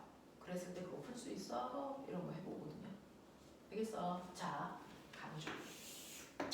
자, 여기에 질량이 다른 두 물체가 바닥에 마찰이 없는 곳에 놓여 있어요. A는 2kg짜리 물체고 B는 1kg짜리 물체인데 두 개를 붙여놓은 겁니다. 가까이. 됐어? 그렇다고 본드 칠해놓은 건 아닙니다. 자, 이렇게 놓고 내가 오른쪽에서 A를 밀 겁니다. 됐어? A를 이 방향으로 이렇게 30N의 힘을 줘서 밀 겁니다. 그럼 상황을 이해하세요. 아, 마찰이 없는 곳에 자, 매끄러운 곳에 A와 B를 놓고 뒤에서 30N의 힘으로 미는구나. 자, 그랬을 때 첫 번째 미니까 얘네들은 밀려갑니다. 그죠? 그러면 이때 A와 B를 움직이는 R자 힘의 크기가 얼마입니까? 이겁니다. 얼마겠니? 30입니다. 이 힘 밖에 작용 안 하니까 30N입니다. 그죠? 그러면 30N의 힘을 줬기 때문에 얘가 멈춰있다가 후 가는데 속도가 바뀐다는 얘기죠? 가속도가 있다는 얘기야. 그러면 이때 가속도의 크기는 얼마입니까? 이렇게 물어볼 거예요. 가속도 A는 m분의 F 기억나냐? 그러면 내가 30N의 힘으로 민 건 2kg니 3kg니? 3kg. 내가 A를 밀었지만 사실은 A만 간 게 아니죠. A, B가 한꺼번에 간 거예요. 내 힘 때문에. 그래서 내 힘 30N의 힘으로 움직인 건 3kg잖아요. 그러니까 이때 가속도가 얼마냐면 10m/s 제곱입니다. 이거 구해야 돼요. 되겠어? 그러면 10의 가속도로 가고 있는 건 A야 B야 둘 다야? 둘 다죠. 그래서 이 가속도는 A의 가속도이자 B의 가속도의 크기가 10이라는 얘기입니다. 각각이 10의 가속도로 갑니다. 그러면 이렇게 갈 때요. 그러면 A도 가속도가 있고 B도 가속도가 있다는 얘긴데 그러면 우리는요. 가속도 A는 m분의 F인데 맨날 이렇게 쓰기 귀찮으니까 분수 쓰지 말고 그냥 쓰려고 F는 뭐 MA 이렇게 써도 똑같은 거 아세요? F는 MA 되겠어? 이걸 우리는 운동방정식이라고 표현하거든요. 그럼 내가 30N의 힘을 줬더니 그 힘을 A도 받고 B도 받아서 가속도 운동한 거잖아. 그렇다면은 내 30N의 힘을 A와 B가 나눠서 썼다는 얘기입니다. 맞죠? A도 그 중에서 일부, B도 일부의 힘을 받아서 다 가속도 운동을 했잖아. 그럼 이때 A 혼자서 쓴 진짜 힘은 몇 뉴턴일까? 이게 궁금해요. A 혼자서 쓴 알자 힘이 얼마입니까? F는 MA니까 A 혼자서 쓴 힘은 A의 질량에 A의 가속도만 곱하면 돼. 되겠어? 자, 거꾸로 B 혼자서 쓴 힘은 얼마일까요? 라고 하면 그건 F는 MA니까 B 값 집어넣어서 계산하면 돼. 이런 얘기예요. 그러니 A가 질량이 2kg고요. 가속도가 10이니까 A 혼자서 쓴 힘은 20N이겠네. B는 1kg고 가속도가 10이니까 B 혼자서 쓴 힘이 10N이네. 그래서 여러분들 이렇게 구했을 때 두 힘이 쓴 힘을 더하시면 내가 원래 준 알자 힘 30이 나와야 됩니다. 되겠어? 그러면서 둘이 힘을 나눠 썼는데 얘병을 반반씩 쓰지 왜 삐딱하게 쓰는 거야? 그럼 힘을 나눌 때 기준이 뭔데? 그쵸? 어차피 가속도는 똑같은 거잖아. 가속도는 똑같기 때문에 힘을 나눠 쓰는데 기준이 되지 않아. 기준은 물체의 질량 비율입니다. 질량 비율이 언제나 알자 힘을 나눠 쓰는 기준이라서 A와 B의 질량비가 2대1이니까 알자 힘을 2대1로 나눴었구나 라는 뜻이야. 이해돼? 그래서 보자마자 2kg고 1kg인데 30 줬어? 딱 봐도 알아. A 너 혼자 20 썼겠구나. B 너 혼자서 10 썼겠구나. 이런 게 이제 눈에 보여야 돼. 맞지? 이거야. 근데 선생님은 실제로 A만 밀었잖아요. 나는 A만 밀었어. 내가 B를 민 적이 없어. 그럼 B는 누가 민 거야? A가. 그죠. 되겠어? 실제로 B가 힘을 받은 건 됐어. A가 B를 몇 뉴턴? 10뉴턴의 힘으로 밀었으니까 B가 10이라는 힘을 받은 거야. 근데 이 힘에 뭐가 있어야 되니? 반작용. 됐어.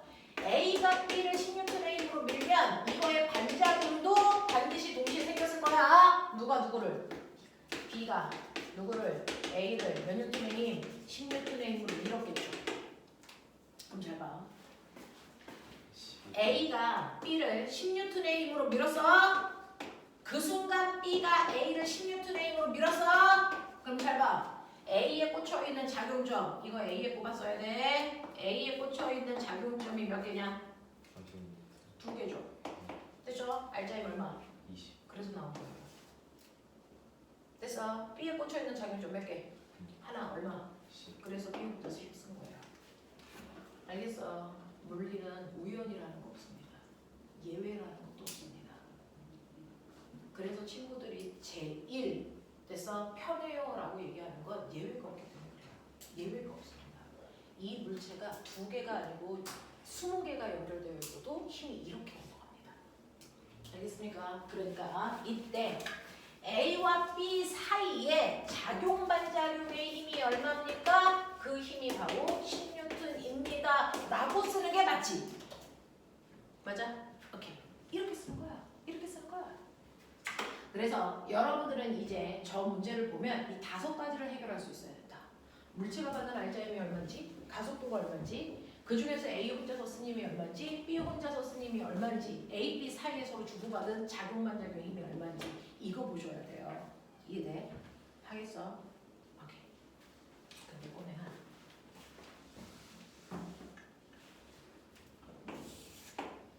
2kg, 1kg, A, B 맞아.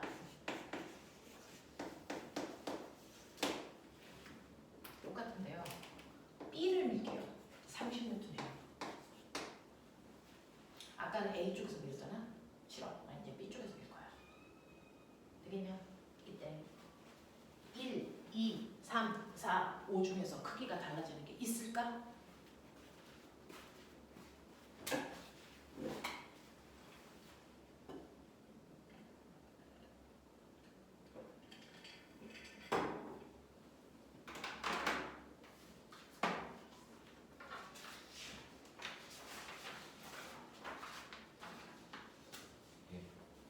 저 중에서 1, 2, 3, 4, 5번 아까 구해줬던 것 중에 힘을 주는 방향을 반대로 했을 때 달라지는 게 있을까?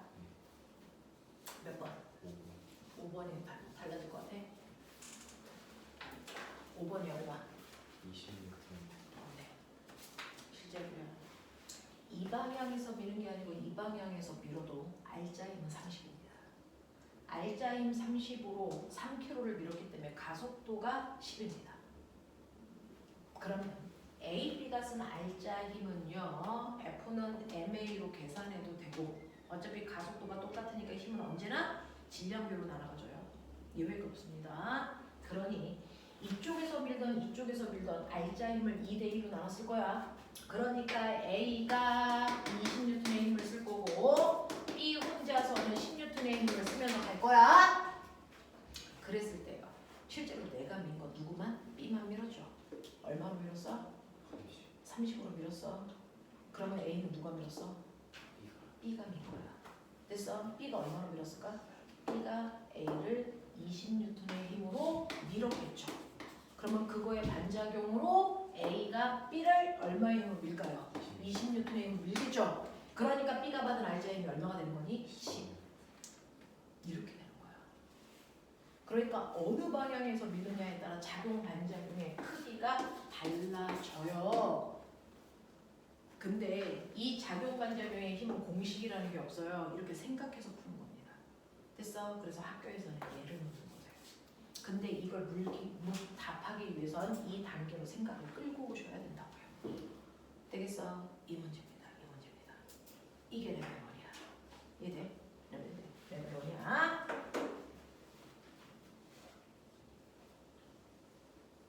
이제 한 단계를 높여볼게요. 한 단계를 높여보면 우리는 지금 레벨 1을 했었는데요. 레벨 2로 가보죠.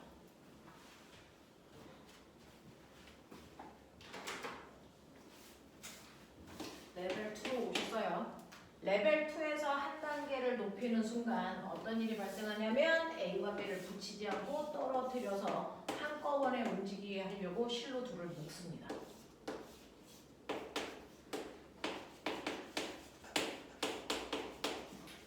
물체와 바닥 사이 마찰은 없고요.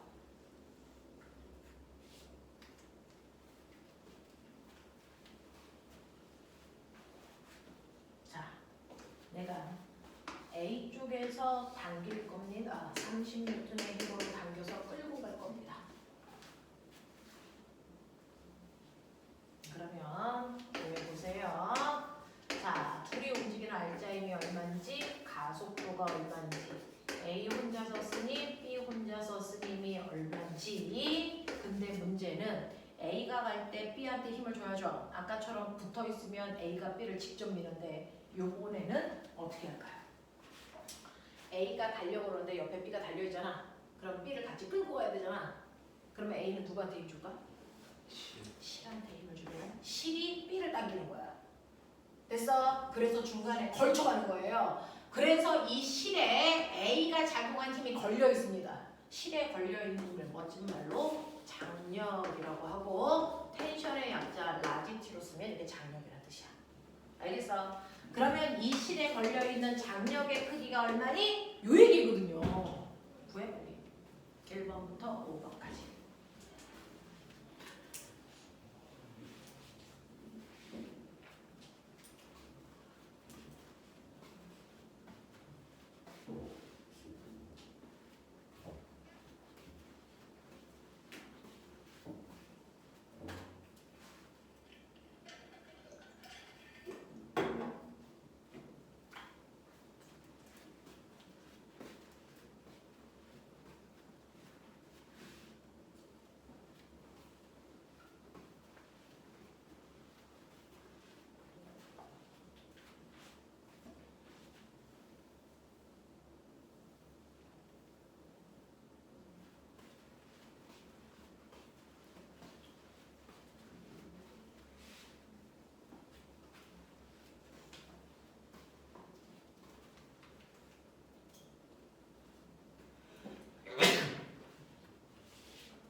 선생님. 실의 무게는 무시. 무시. 이 실의 무게는 다 무시하고 얘기하는 거야. 자, 그럼 볼게. 알자임 얼마? 30N.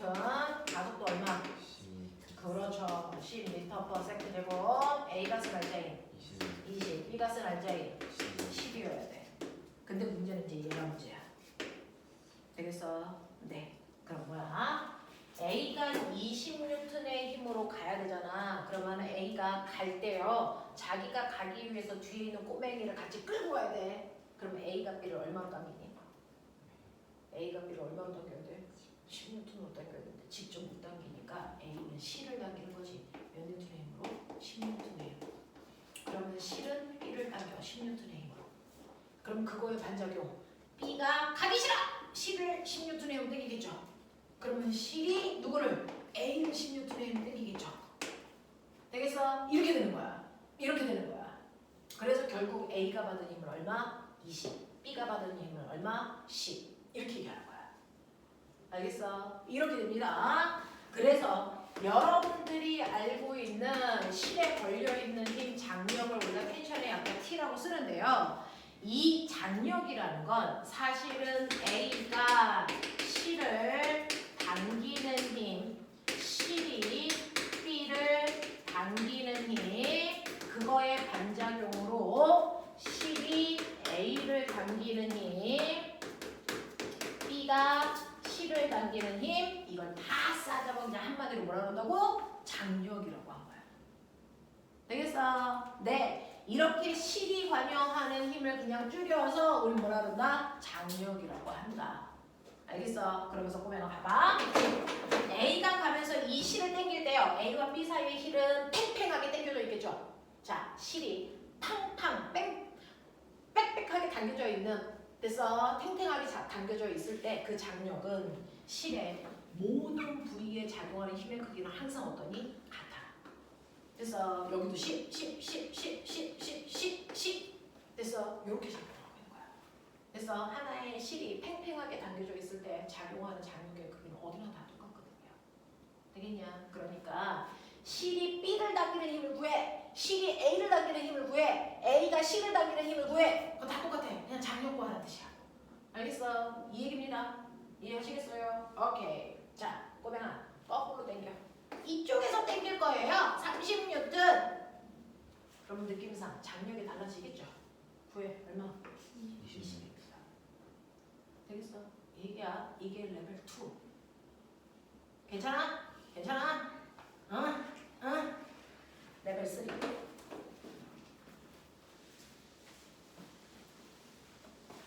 이제 여기서부터가 이제 골든입니다. 레벨 3. 보시죠. 레벨 3는요. 책상이야, 자기야. 지표면 중에 책상이 있고 고정 도르래로 실을 이렇게 늘어뜨려서 여기에 A라고 하는 여기에 뭐가 있을까요? 2kg짜리 물체가 이렇게 있고요. 여기에 B라고 하는 물체가 대롱대롱 매달려 있습니다. 얘 얼마냐면 3kg짜리가 매달려 있어요.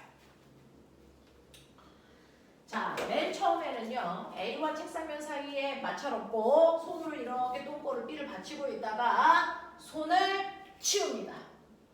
그러면 어떤 일이 발생하냐면 무거운 B가 내려가면서 A를 끌고 가는 운동을 할 겁니다. 자, 똑같습니다. 구하십시오. 1번부터.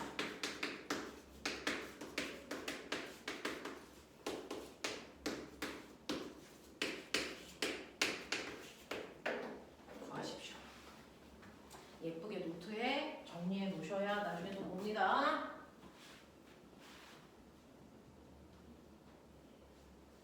알짜임이 얼마인지, 가속도가 얼마인지 해서 FA, FB, T가 얼마인지 이겁니다.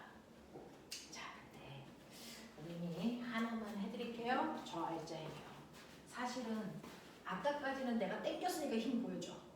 요번에 누가 힘 주고 있을까요? 그렇죠. 됐어. 중력이라는 힘이 작용합니다. 자, 그 중에서요. 우리는 질량이 3kg인 얘는 지구에서 몇 뉴턴의 중력을 받을까? 29.4. 네, 라고 하면 지구는요. 1kg당 당기는 힘이 있는데 모든 천체는 그 천체에서 1kg당 당기는 힘이 있어요. 그걸 그 천체의 가속도 거짓말 중력 가속도라고 하죠.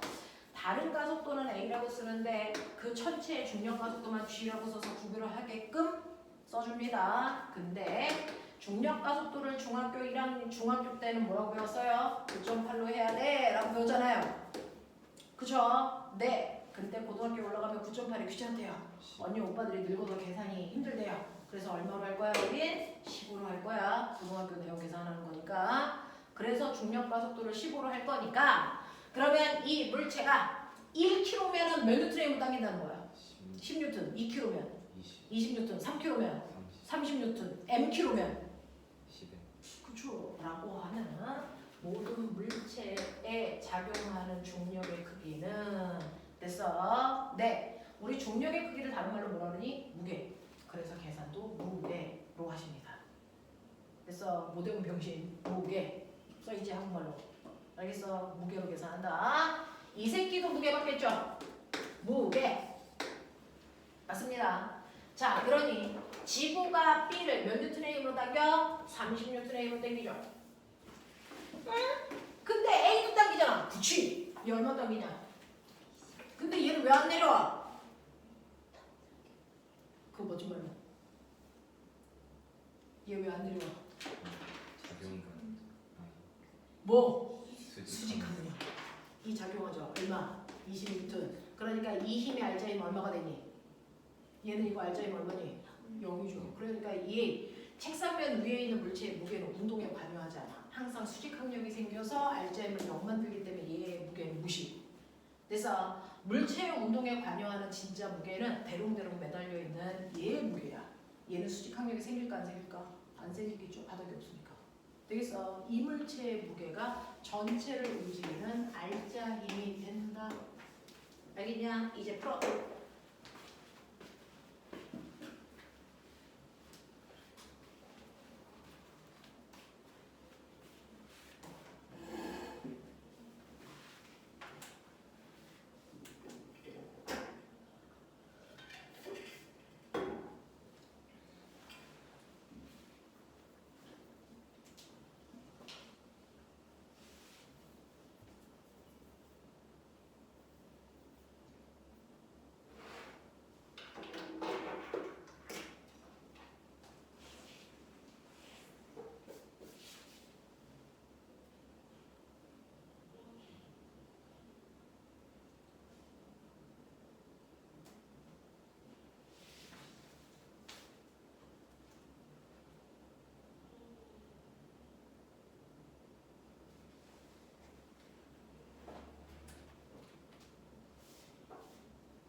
전체 작용하는 R자 힘을 30이라는 걸 찾아내면 가속도는 어렵지 않아.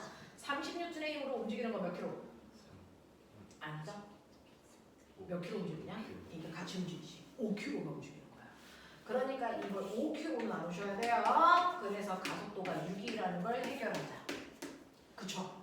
그쵸? 30N의 힘으로 당겨서 움직이는 거 A와 B가 동시에 가니까 5킬로가 움직이는 거야. 그래서 가속도가 6인겨. 선배들이 어려울 할만 하죠. 근데 이거 한번 풀어보면 여기까지는 익숙해. 자, 그 중에서 A 혼자서 쓰님과 B 혼자서 쓰님은 R자 힘을 질량 비율 2대3으로 나누셔도 되고요. 운동 방정식에 넣어서 F는 MA로 계산하셔도 무방해요. 편한 대로 하시면 됩니다. 그러니 얘는 2kg 곱하기 6이니까 12N 혼자 썼겠네. 그죠? 얘는 3kg 곱하기 6이니까 18N 혼자 썼겠네. 그러면서 확인해 보시면 진짜 질량비로 나눠 썼네. 그리고 합하면 30 되는 거 맞네. 이런 느낌이야. 되겠지? 그랬을 때 이때 힘이 B가 작용한 힘이 A한테까지 건너가려면 이 실의 장력을 통해서 건너갔겠지. 이 실의 장력이 얼마니? 라는 얘기를 합니다.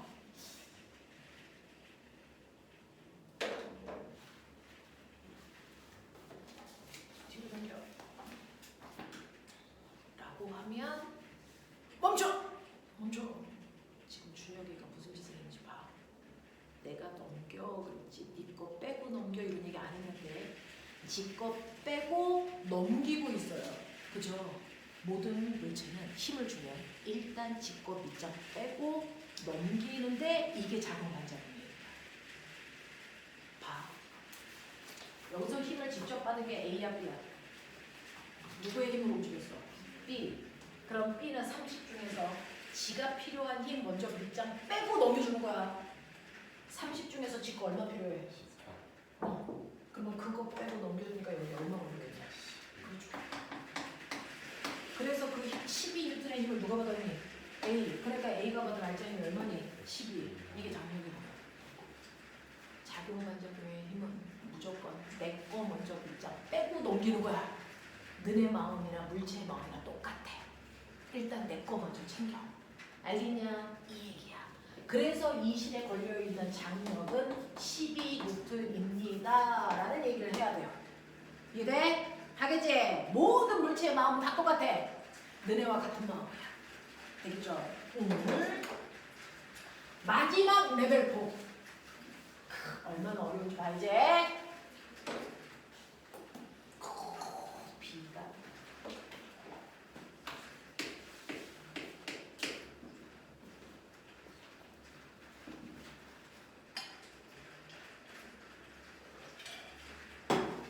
마지막 레벨 4는요. 이렇게 그 정도로 돼. 양쪽으로 실을 늘어뜨려가지고 한쪽에는 A 2kg짜리를 한쪽에는 B 3kg짜리를 매달아 놓고 자, 둘 다 똥꼬를 받치고 있다가 서서히 손을 치우면 당연히 무거운 B가 내려가고 가벼운 A가 쫓겨 올라가. 되겠어? 네. 자, 그럼 구하십시오. 1번부터 5번까지.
물체의 무게를 운동에 관여할 수밖에 없는데 여기가 지구이기 때문에 A라는 물체도 지구가 20N의 힘으로 당겨, B라는 물체도 지구가 30N의 힘으로 당겨, 그쵸?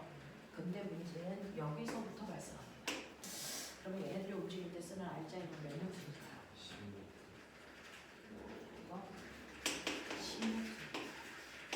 이거 50이 아니야. 왜? 이 두 개가 서로 반대 방향으로 작용하는 두 힘이야. 만약에 A에 이 힘만 작용한다 그러면 A는 뭐 해야 돼? 내려가죠. 근데 만약에 B가 작용하는 힘이 세면 얘 뭐하니? 올라가기 때문에. 맞죠? 그러니까 사실은 두 힘이 같은 방향으로 작용하는 것처럼 보이는 이유가 그 정도로 해서 실을 한번 꺾어놔서 그런 거예요. 실제로 이 두 힘은 서로 반대 방향으로 물체를 움직이게 하는 힘입니다. 그러니까 반대 방향으로 작용하는 힘은 빼야 알자 힘이 나오잖아요. 그래서 30에서 20을 뺀 10이 전체를 움직이는 알자 힘이 돼요. 그러면 그 10N의 힘으로 몇 킬로 움직인 거니? 그렇죠. 그러니까 이걸 5kg로 나누셔야 가속도가 나오니까 2가 가속도입니다. 그쵸? 그랬을 때 A 혼자서 쓰니 F는 MA로 해결하면 된다 그랬으니 2 곱하기 2 얘 혼자 4N 쓰면 되겠구나. 그 다음에 3 곱하기 2 6N 쓰면 되겠구나. 이런 얘기야. 되겠어? 그러면 이때 하이라이트가 얘기했죠. 이거 장력 얼마냐? 요게 관건이에요. 주력이 얼마라고? 4이야. 그래서 20문제야.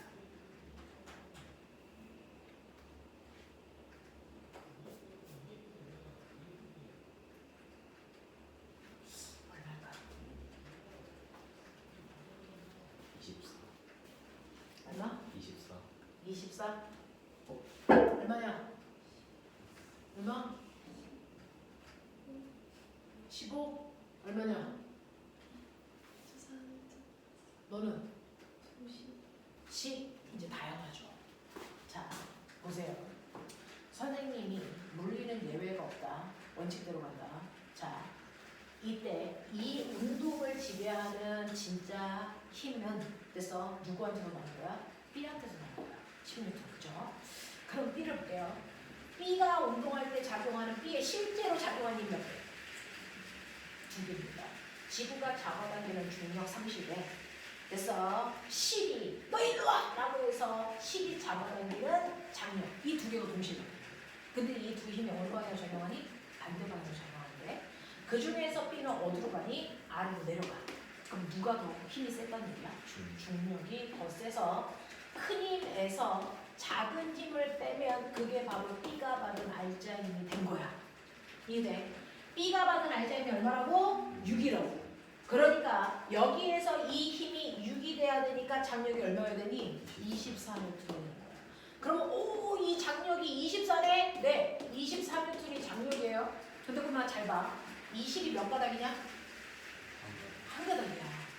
한 가닥의 장력은요. 그래서 모든 부위에 작용하는 힘의 크기가 같아. 그러면 여기도 장력이 얼마라는 얘기야? 4N, 24N이라는 얘기인데 정말 맞는지 보자. 그래서 장력은 무조건 실의 가운데를 향하는 방향이니까 A한테 장력은 이 방향으로 작용하는 거야. 맞죠? 그럼 그냥 봐봐. 장력하고 중력이 작용하거든요. A. 어떤 힘이 더 클까요? 장력이 더 크니까 장력 방향으로 끌려 올라가잖아요. 그러니까 A의 입장에서는 장력에서 중력인 20을 뺀 게 A가 쓴 알자힘이 됐다라는 얘기예요. 근데 A가 쓴 알자힘이 4N이잖아요. 여기가 4란 말이에요. 보여? 그러니까 이때 실의 장력이 얼마라는 얘기입니까? 24라는 얘기예요. 그러니까 장력을 A한테서 계산을 해도 되고 B한테서 계산해도 상관없다. 똑같은 식이다. 장력 똑같다. 이 힘이 24N이 나와줘야 된다. 이거 쉽지 않다. 선생님이 3가고 언니 오빠들 3 영재 언니 오빠들을 매번 가르치고 있거든요. 선생님들이 선생님들이라서 자 항상 이거 물어보면 그래서 틀리는 애들이 끝까지 나옵니다. 그래서 요거 잘 봐주십시오. 되겠죠? 자, 이 네 가지에 해당되는 내용인데 보세요. 여기에 뒤에 운동량과 충격량은 아직 못 배워서 19페이지에 해당되는 운동량과 충격량은 선생님이 시험 끝나고 오면 해드릴 거예요. 그죠? 워낙에 뉴턴의 운동 법칙 내용이 많아서 요거까지가 한꺼번에 매국 못하더라고요. 자, 그러면 넘기시면 22페이지부터 선생님이 단톡방에다가 숙제 올려드리고 있는데 카톡방에 안 묶인 사람 있어요? 제가 보낸 문자를 못 받은 사람이 있어요? 저번 주에도 과제랑 영상을 그쪽에다 올려드렸는데 못 받은 사람? 이놈의 새끼들이! 선생님이 부모님한테도 과제를 보내드리지만 우리 단톡방에다가 내내 묶어가지고 과제를 보내드리고 있어요. 그래서 보면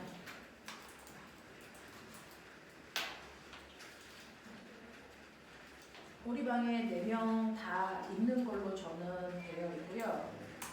지금 선생님이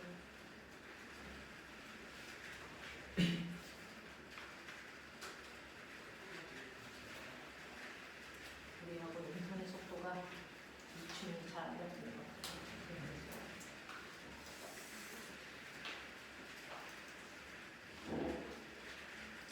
자, 선생님이 카톡으로 그래서 희영 보냈거든요. 그래서 지금 카톡으로 희영 보내서요. 왔는지 봐. 확인 못해? 집에 가서 할 수 있지? 다 왔어? 네, 맞아? 내가 기록하고 있는 너네들의 전화번호가 맞는 거지, 이렇게. 자, 그래서 그쪽으로 저번 주처럼 과제하고 영상을 보낼 거니까 그거 보고 숙제도 하시고 복습도 하시면 되고요. 자, 책을 보시면 그래서 어디까지를 여러분들이 하셔야 되냐면 운동량과 충격량이 25페이지부터가 운동량과 충격량이라 그 전까지 하시면 되고 자, 26, 27페이지를 빼고 나머지 또 27페이지, 25, 26 빼고 27페이지부터는 다시 또 풀어야 되고요. 그 다음에 맨 마지막에 있는 뭡니까?